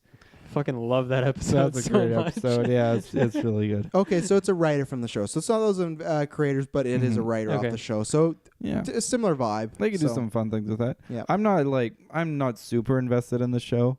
Mm-hmm. I'm fine with whatever they do with it. I don't have like a route they want to go. I think that is a very interesting possibility with him just jumping around with a cube, doing whatever he kind of wants to do, messing with things here Could and grab there. the scepter pretty easily and do some fun stuff with that. Yeah, I think this one. What stone is the scepter again? That's the Mind Stone. Oh yeah. Yeah. I think this one is purely just they know Loki has a lot of fanboys and a lot of fangirls, and that will make people sign up because he is. I think obviously we're going to talk about the other shows, but he's still the biggest actor and name of the show so far. I hope they've announced. Like just do a full scene. It's supposed to be just a regular scene, but it's actually just Matt Damon, and like no one mentions it ever, good. and it's like actually is Loki, but it's just a funny joke. It's That'd be like funny. the canon, or even is just like that one episode of the show is it's just only Matt Damon That'd be so That'd be good. good. And then they have like the other Hemsworth as Thor as in Thor that for the episode. You could have real Loki interacting with Matt Damon Loki as well too if he intersects into that. Yeah, That'd be great. That'd be awesome. Really fun time. Do it, Feige. WandaVision. This is a show featured about Scarlet Witch and Vision, and it's rumored to be taking place in the 50s. 50s. So this is what I was going to say. What? When you said this is a prequel, I don't think it is a prequel. If you've read the Tom King Vision movie, or Vision comic, he creates a whole family for himself, and he makes it in the shroud of it is like the suburban age in the 50s. I don't know whether it's by science. I don't know if Scarlet Witch is going to find a way. I think she is going to find a way to bring him back to life, and he is going to be living in some weird reality, or they will be together, because they've done some weird stuff together. They created a baby together. They took her magic and his robotics. So these characters do lots of weird stuff. So I think the settings will be the 50s. I don't think it's going to be a prequel. I don't know if he's going to factor into coming back to the Avengers, but I think they're going to find a way to bring him up. And the other thing I forgot to say is because this is where this information came out and I got doubled down today in a THR report, that she was the one that said it's going to be about 6 to 8 hours long. Apparently, all these shows are aiming to be 6 to 8 episodes, which I think perfect. Like, that's the perfect range. Also, me and Dylan reviewed all the Marvel Netflix, and sometimes we said, just tighten that up. There's a pretty consistent complaint that the shows are too long. I think 6 to 8, perfect, especially if they're all 45 to an hour. That's almost like 3 movies in one. So that's good. But I'm excited for the show because I'm becoming more Scarlet Witch fan with each movie. They're doing a great job. Elizabeth Olsen is just a fantastic actor. She gets better with that role every single movie. Yeah, and even her stuff outside Wind River, she's a phenomenal actor. So I want to see more of her. I want to see more of her and Vision because it's a weird relationship. And I think in the movies they did just enough to make you care, but I think you can get more into it. And if it is Vision come back alive, I'm down. That's not a rumor. That's just a guess of mine because I just don't think it is a prequel because I don't know what time they would cover. I guess the time maybe in Infinity War when they're in love and doing stuff, but I don't know how many adventures there are there. So yeah, that's an interesting one. I mean, I didn't know about this storyline. In fact, I don't really know any storylines from these two characters. I just really like Scarlet Witch because of her powers. It's very much the same reason I like Doctor Strange's powers. That's really interesting to me.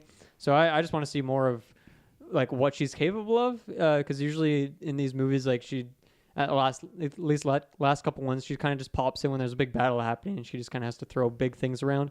But I know she's capable of a lot more than that, so I'm curious to see what that is. Yeah, I wonder if there's some like some thing that they created, like some I don't know, some sort of virtual world that they created together or something. Well, I almost wonder if it's to help like him. Still there in like at least with like some of his programming. Yeah. Obviously, he doesn't have the stone, so who knows? And maybe she can go there to like visit him. Or I wonder if it's them bringing him back to life, and this is a simulation to try and get him just to normalcy. Because remember in Ultron, I know it's a long ways away, but they were worried right away, is he going to be another Ultron? So maybe this is their way of trying to subdue him. And if he's in this world and Scarlet Witch is like in weird 1950s garb and he feels he's in this different dimension. And the other thing is they did say Infinity War obviously got killed before. Now I'm just picturing that there's like Spider-Man Noir in this. Oh, man. We don't pick the ballroom. We just dance. They did say Vision could live without the stone. They didn't get to it because Thanos really interrupted the party. But Shuri was the one that was very close. So there is a way that they've laid the groundwork that he could come back. It feels like they wanted him dead. Like, I don't know. It's just the vibe I get based on the line she had with Thanos. Yes, it was little, but I kind of just feel like Vision's gone at this point. But and I don't know if the TV show like really kind of cemented the reason why he does come back. I don't know if people would be stoked on that, because that seems like a really, really big plot point, especially with how powerful like Vision.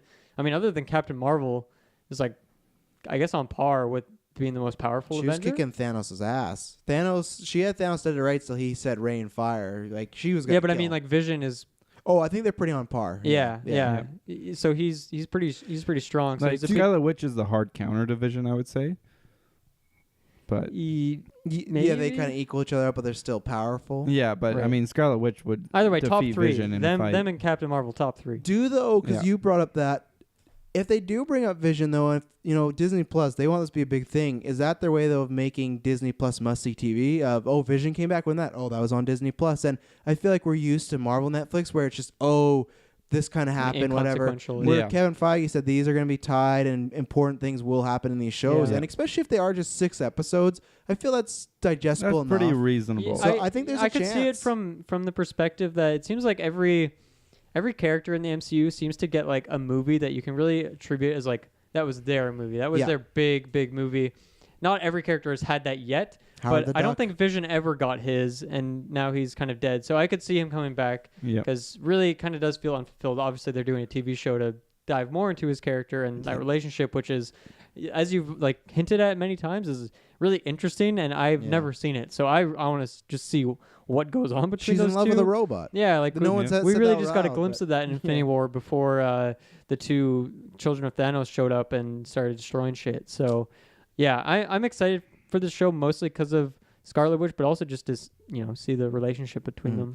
And I think they also do that because it sounds like Loki, and then we're going to talk about Falcon and Winter Soldier are further along. So I don't know about that one, but I think Loki could just be a fun, good time show. So I think they want to make it so people don't go, oh, the Marvel shows, they're just, I can skip them. I feel like Loki's just gotten such a big story at this point across the movies, whereas, I mean, Scarlet Witch definitely has, I don't know, she's had like great performances and she's had a good transformation. Even you think back to like Quicksilver, losing Quicksilver way back then, which feels kind of weird in retrospect, but that did happen with her story. So, but yeah, I think there's more to dive into there. Whereas Loki, they've kind of done it all that they need to in terms of making him a really in-depth character. So yeah, now they've kind of earned the right to just have some fun with it and screw around in some timelines. Yeah, I just mean I don't think they want these shows to get the reputation of you can skip them. I think they want to put it out there. So that's why that's what we'll see though, because if Vision does come back in a show and then into a movie, that does make it this is more homework for you. I'm fine because we do a podcast. I love all that stuff, but I'm thinking for more mainstream people. And at the end of the day, I guess if it is Vision, I think we all love Vision, but I think my mom was like, oh, that robot guy. And I think he is on the lower tier. If he Jarvis? If he came back, people be like, oh, the robot's now back. that he Cool. has like the human form that was introduced in Infinity War, I think he can be a less lot budget more for that show. I do think that you you can make him much more of a household name with a face to kind of more of a human face to put on the character, rather than he's just that robot. He's that person. He's that character. He's much more relatable, and he's it's a good easier actor to get more attached to him. He's in Star Wars and stuff. Yeah, and I was thinking because I didn't see him in any Star Wars movies. when he was great in that movie. Okay, when he died in Infinity good. War, he'd probably died in the best place for a robot to die, which is Wakanda. I mean, they got a lot of tech stuff going on there. They could very easily, because I mean, sure, he died, but he's still in one piece for the most part. They could pretty easily fix that thing, and then maybe they could recover some files or something. And the reason he hasn't been fixed now is because Shuri also got snapped. So now she gets back. There's this robot here. Oh, when I left, I was working on this guy. And then as he's being fixed and brought back to consciousness, he could be in some sort of simulation that they set up for him. And Wakanda goes into one of those sleep chambers and goes and visits them. He's beside Bucky. No, Wakanda, Scarlet Witch, I think. Yeah, I think I said Wakanda. Yeah. She could be integral to bringing him back to life. Yeah, with her definitely. magic. Her and Shuri working together as like a sort of, that could be like a fun chemistry sort of like side part of the show as like I a bit wonder of a if, tension releaser. And I then think you could easily get her. I just wonder if that would be a really interesting kind of team up. That's not the character I would think off the top of my head who would be in that show with them, but you're right. It is set up, and it does with work. Scarlet Witch as maybe a main Avenger, she kind of talks Shuri into helping the Avengers if Shuri ends up joining the Avengers or something, or that will give you opportunities to see what's happening in Wakanda while T'Challa does non-Wakandan things as Black Panther. So interesting idea, at least I thought. I also think just a quick mention on the other show that we haven't talked about yet. Which one? Falcon and we can transition into unless you got anything more to say on. Let's go for it. WandaVision, and that's the actual name of the show is WandaVision, by the way. Yeah, I think I think they could fill out a couple different genres with these shows. They have Loki as kind of that more comedic sort of thing. Yeah. They have WandaVision as that kind of drama, psychedelic, maybe psychedelic, maybe a bit of rom-com kind of stuff in there. Yeah. Some sci-fi. And then you've got Falcon and Bucky as that kind of action thriller spy sort of buddy cop. Yeah, buddy cop sort of mix and mash up sort of thing. It's like they've been doing this with the movies the whole time. They're going to do it with the TV shows. Yeah. Who would have thunk? It's almost like they figured out some sort of algorithm or equation. The movies. Yeah. Let's do it. The When the people argue that the movies are almost TV shows already, right? That you got to follow up. So I gotta wonder where the fucking video games are. Come on, give it to us. They said they're working on it. Spider-Man, they said it was their Iron Man. 10 years. You can't get mad. We're getting Ultimate Alliance 3 this year. Don't get mad at them. Cannot wait for that game. Don't get mad at my them. goodness. They gave us what we've wanted since this podcast started. That show to me, I like Falcon, I like Bucky, I like Falcon more. I was like, okay, that seems to make sense. Like Briggs said, that could be your action thriller spy sort of show. Now that Falcon, and same thing, if it's a prequel, I'd be really bummed out. I don't think it will be. No. Now that Falcon is Captain America, I do not think he will be Captain America in the show. I think the show will be about the transition of him becoming Captain America. Yeah. Him maybe talking with Bucky about holding that mantle, becoming that image, and him, because he said to Cap, "This doesn't, what did he say? This feels like someone else." Yeah, and then Cap says, "No, because it's." Fuck, I butchered the thing. He says, "It's not." So that's the thing. Falcon's not like, oh, I'm ready to be Captain America. Yeah. He's going to struggle with it. So I feel like the show will be him Falcon, and then at the end will be, I'm going to be Captain America. I'm going to become this. And that could be a great transition. That sort of final battle scene is him donning the new Cap suit and then Bucky, and if they split their ways, Falcon go like, oh, where are you going, Bucky? I don't know. I'm going to go find my way. Bucky, where are you going? Or Falcon, where are you going? Oh, I'm going to New York. That's a perfect way you can set up him to go to Avengers. So that to me, him getting the shield just made my excitement. It's not my most excited, but it made me be like, okay, I see the angle I think they're going to take on this. And they already had a good dynamic in Civil War. They had a buddy cop hating it. Well, they were annoyed and hated each other in the sense of this guy's such a pain. So they already have good chemistry. So that show, I think now, when I hear these shows, like, okay, I'm excited. But now, after Endgame, all these shows so far, especially one we haven't talked about yet, this it's jumped up quite a bit for me. So. And then also with Steve retired now.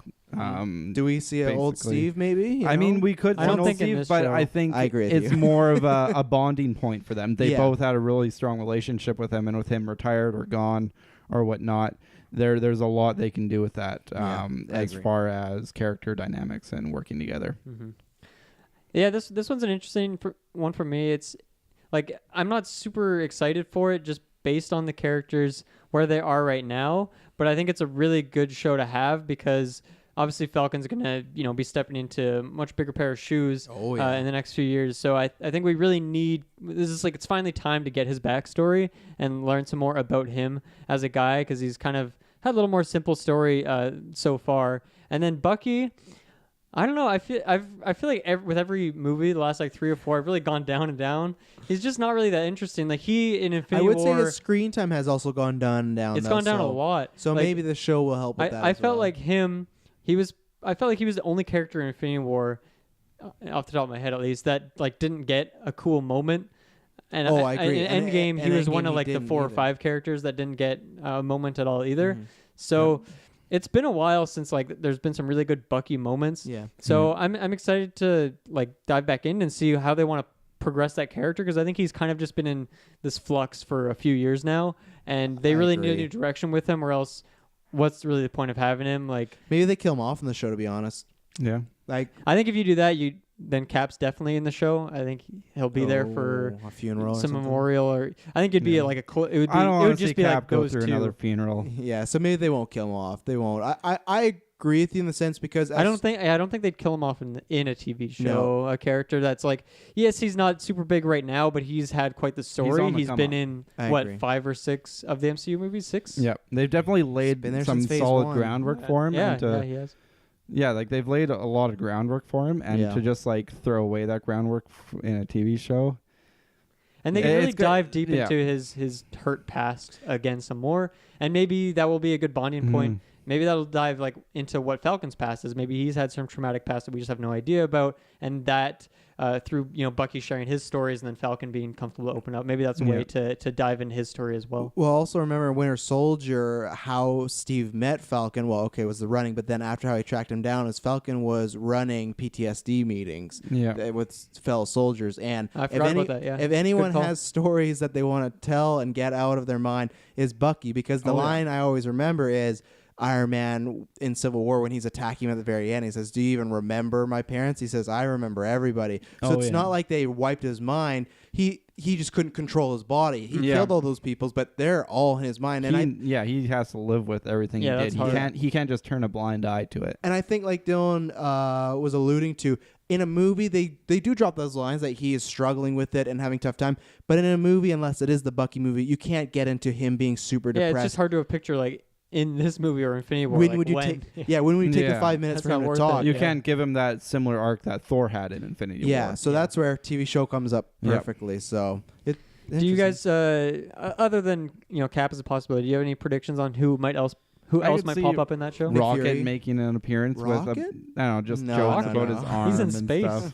Yeah. Actually, I guess what this show is a direct sequel. It's got They to be haven't said, right. but I would assume so. I hope. I They don't want it gotta- to be yeah. any prequel business. I Yeah. want the prequels to be very light. Yeah. 10% Maybe- this new I don't genre. know. I Rocket mean, some flashbacks and perhaps, Infinity but War. it's got to discuss him as Cap. I mean, both Yeah. Infinity War and Endgame, Rocket and Bucky had those scenes together, shooting gonna their get that guns arm. and stuff. And yeah, I mean, Yeah, but I don't foresee them being good enough friends that Rocket comes No, back to I don't Earth think to so. hang That's out. true. Maybe Rocket's back to Earth for something else, and he runs into Bucky. Raccoon Festival. I Yeah. think Fury is very strong Yeah, Fury for possibility sure. because they'll be doing kind of shield a lot of agent- paperwork to be Yeah, done. spice type of Yeah, material. you work. could bring in as with Agent Hill. as with Thunderbolt again. Yeah. You could bring in villains that from the past that were Zemo, defeated but didn't die. Crossbones. And Zemo could though because he has big ties with Bucky, right? He was Yeah. messing with them, and I still want to see Zemo back. That could be a good segue into Zemo becoming like more powerful. Yeah, like he give him that kind of- purple Yeah, suit. give him the purple suit, right? Yeah. Lead him into that. yeah, you think he's doing it to be a good guy, and then with all of a the sudden, sword. bam, he's bad again. Yeah, no, I think that's a big There's a lot. possibility. A lot Yeah, of yeah. to ideas. be done. I think anyone that's affiliated with those shield agents type people, like I said, Yep. Maria Hill, you'll see those type She's of people. like Fury's secretary, helper person. Talk about a character who has done nothing this entire all phases. She was in the credits of this movie, You know, so she was somewhere. She was at Tony's funeral. Yeah, that makes Hell sense. yeah. Yeah. And then I'll say this one quickly just because we'll leave the main event after this is the What If show. I'm excited just because I was talking about this Dylan earlier. I feel like then with these dimensions, this gives them a bunch of episodes. They already announced what the first episode is going to be. What happened if Peggy got the super soldier serum and if Steve became Iron Man because Stark would give little Steve the suit. Oh my goodness. They are animated, but I'm still super excited. Are all the What Ifs animated? That's what it Or sounds like. maybe it's like different art styles for different. That's what it sounds like. But That'd be sweet. they've insinuated Feige did that the actors will be coming back to voice the characters. Nice. Though. Okay. So you're gonna get Chris Evans voicing Steve and Haley Atwell too. So that's the only one announced. But I do think what we were talking about today with time stones or whatnot, that one universe where Guardians were kind of unsure when War Machine smacks Quill of how Steve puts the stone back. I just took it as he put the back. It happened the way it did. But you can easily do what happens if Peter Quill doesn't meet the Guardians, because eventually he would hook up with Ego, and does that mean Peter Quill becomes a villain-like figure? So I think now that they'll do ones that didn't even happen in Endgame, but I think Endgame if you want an answer, well, we're going to do a half an hour animated episode. I think they'll be probably half an hour or 40 minutes, but that gets me very excited, that show. I could see that being a show that doesn't have like a season necessarily. Like they just kind of drop an episode here or there. Yep. Like maybe even like once a month or something, they just drop one. Ooh, I'd be so down. That could be cool. Yeah. You get Cap running into Red Skull at the Vormir. Well, they could do what happens this time if Cap was really in Hydra, They did that storyline in the comics. People weren't a fan of it, but they did it. They did the whole Hey Hydra thing, There's tons of things, so I'm very excited for that. That's just a fantastic idea, and I'm super excited for it. Yeah.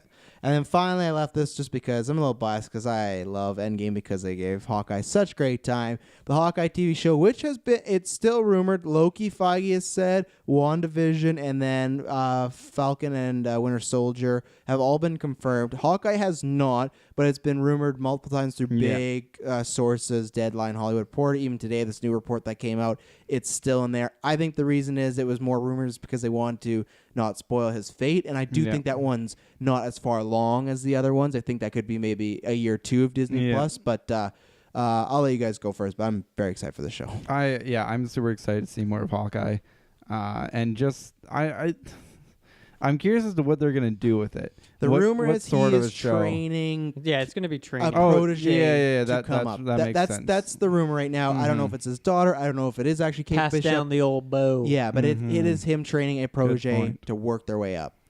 Yeah, I'm just excited for it. I don't have a whole lot of ideas. I think if they could do like they could do a comedy like this if after Loki they kind of don't do a comedy show for a while and then cool off, then you bring back another one where it's like he's still training his protege and there's some more serious, more drama moments, but it's also just funny moments of like him going with like some drinking buddies to the golf course and he's just shooting 18 and just Hawkeye doing Hawkeye things, but it's just he's just applying his Hawkeye skills in real life. I want to see Hawkeye's workshop personally. Yeah, just him doing like his things, but in regular person situations, and then also having him like trying to deal with like raising another protege and going to the darkness that he clearly went through during the 5 years. I don't know. Yeah, I think it could have some touches of comedy because every Marvel thing does. But he is also very like he's not a comedic character really. So I think he is. Yeah. I think he is. I don't know Quips. if this. I don't think post Ronin he's going to be as comedic as he was because in Civil War he's always quipping a lot. Age of Ultron he's quipping a lot. I think.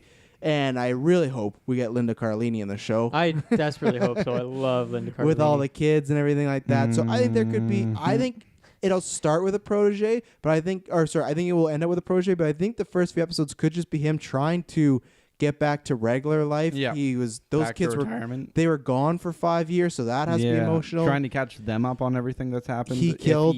If he wants to catch them up on everything that's happened. Yeah, he killed a lot of people, they said, and he tried to kill himself because he felt that's how bad he went, because he said he was willing to sacrifice himself for Natasha because he didn't deserve to live. So to me, he's happy his family's back, but he was at a very low point. So there'll always be humor, but I think it will be a mix of him with a new person, but him also him dealing with Natasha's death and him not sacrificing himself. That there's a lot of stuff they could... a lot of baggage to sift through. Well, and he can have that baggage when he is training this protege, right? Because it could be similar flashbacks. It's like what kind of maybe he wants to train the protege to be the next Hawkeye, but do you want this person to have to potentially go down the same path that he did? Because he can reflect on all the pain and really awful things he's had to do and he's done.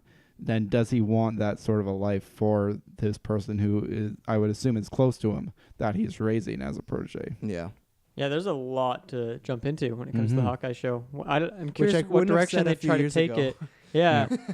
I'm curious what direction if there's like a focus that they just want to really hone in on, or if they try to cover a lot of that. Yeah. And I mean, if you have 6 to 8 episodes, and we've even gotten this much from just his like small amount of screen time just across these movies, then really that's a lot of time to do all of it if you want to. So I'm actually super excited for the show. I mean, I've been a big fan of his since Avengers 2, and yeah, I think this is a good time to have the TV show. I mean, obviously, all this makes sense because of the Disney Plus timing, but I think it also works really well right after Endgame, because there's so much to dive into for him. I was going to say that, and I just feel like this Endgame was clearly the movie he's gotten the most showcase, so it's kind of that old strike while the iron's that was hot. his movie. Yeah, strike while the iron's hot. He's popular. People are not. I think they already weren't, but now people aren't making that, Hawkeye joke. Lots of people walk away being... Some people still do. They do. They're always good at that hair, but, it's good hair. But that show I cannot wait for, especially just... I think Jeremy Renner does a great job as Hawkeye, and I don't think up great. until Endgame he's gotten enough to do. So I want to see more of him. Hell yeah. Mm-hmm. I don't think. Do you think there's going to be a whole lot of action in that show? I think that one will be more subdued. I think there will be. I think there will be some big action set pieces, but I think so? I could honestly see it just being very down to earth. I think when there is an action set piece, it will be a really big deal. Like there'll be a lot. I mean, I guess if you're having like a training arc, you got to have like some sort of test. Yeah, that makes sense. Back to Japan. Yeah, and if him training his protege is a big part, I could see him only having like one thing where he doesn't even necessarily win. It's either like a draw with the person he's fighting, or he actually loses, and then that leads to him training someone new who can be better than him. And then after that, you don't actually see him in any action set pieces. And then you go through a big arc of him training this other person, and maybe there's some tests, maybe they do some sparring, but then there's only like 1 or 2 big action set pieces with the new protege to sort of get them into the world. And how about, Natasha's a possibility, but any other characters do you think are popping into this show? Fury. Fury again.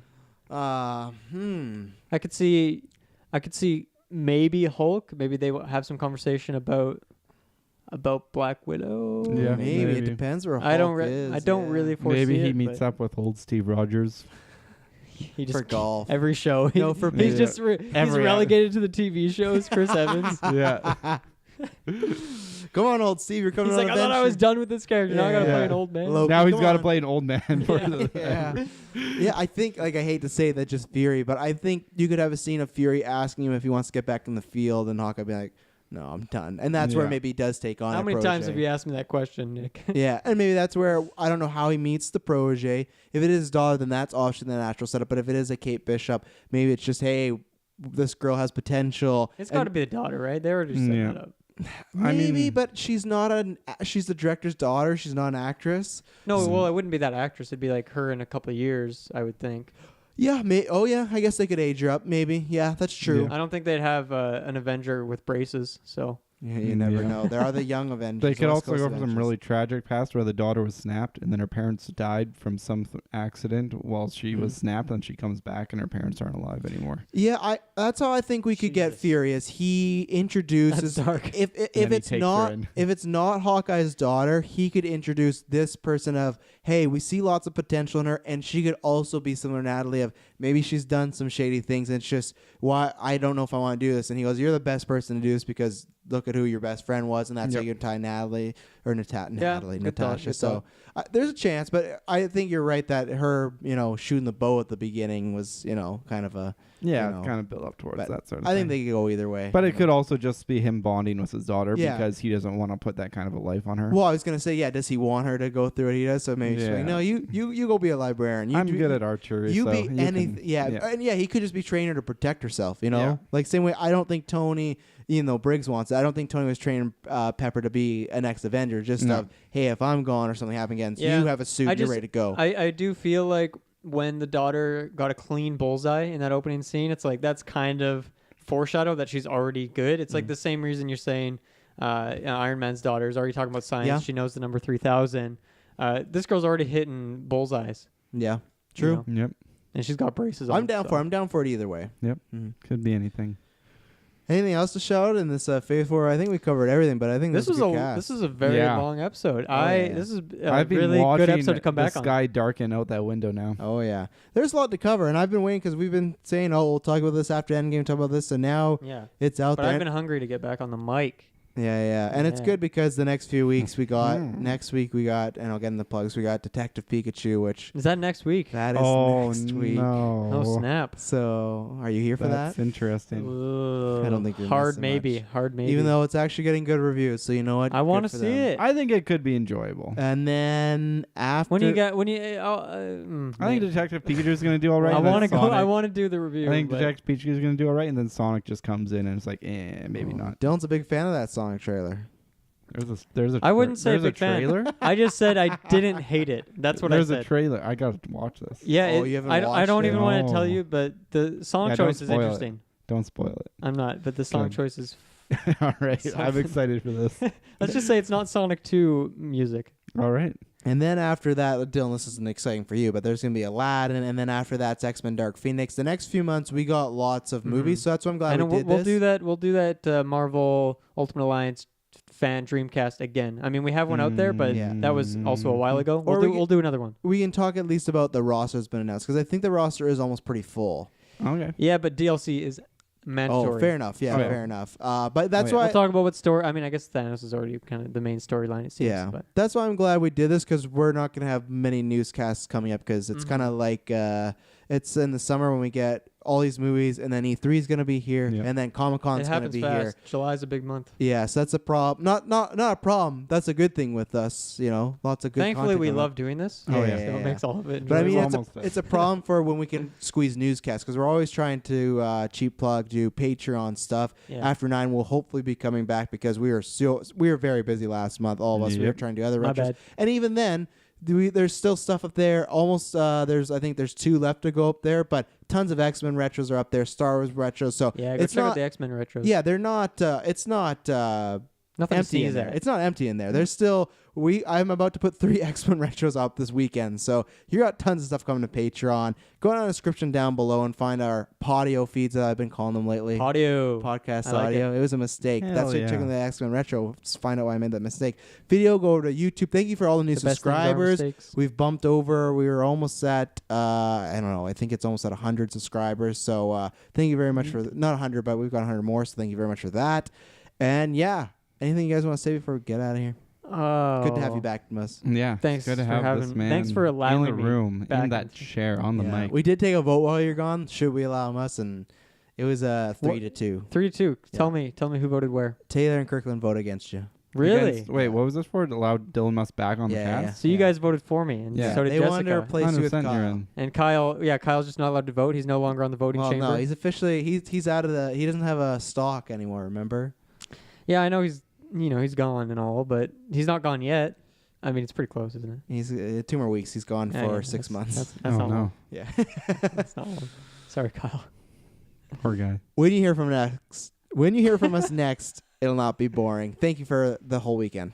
Peace. Thank you, nerds. Oh, he switched it up. Is that new?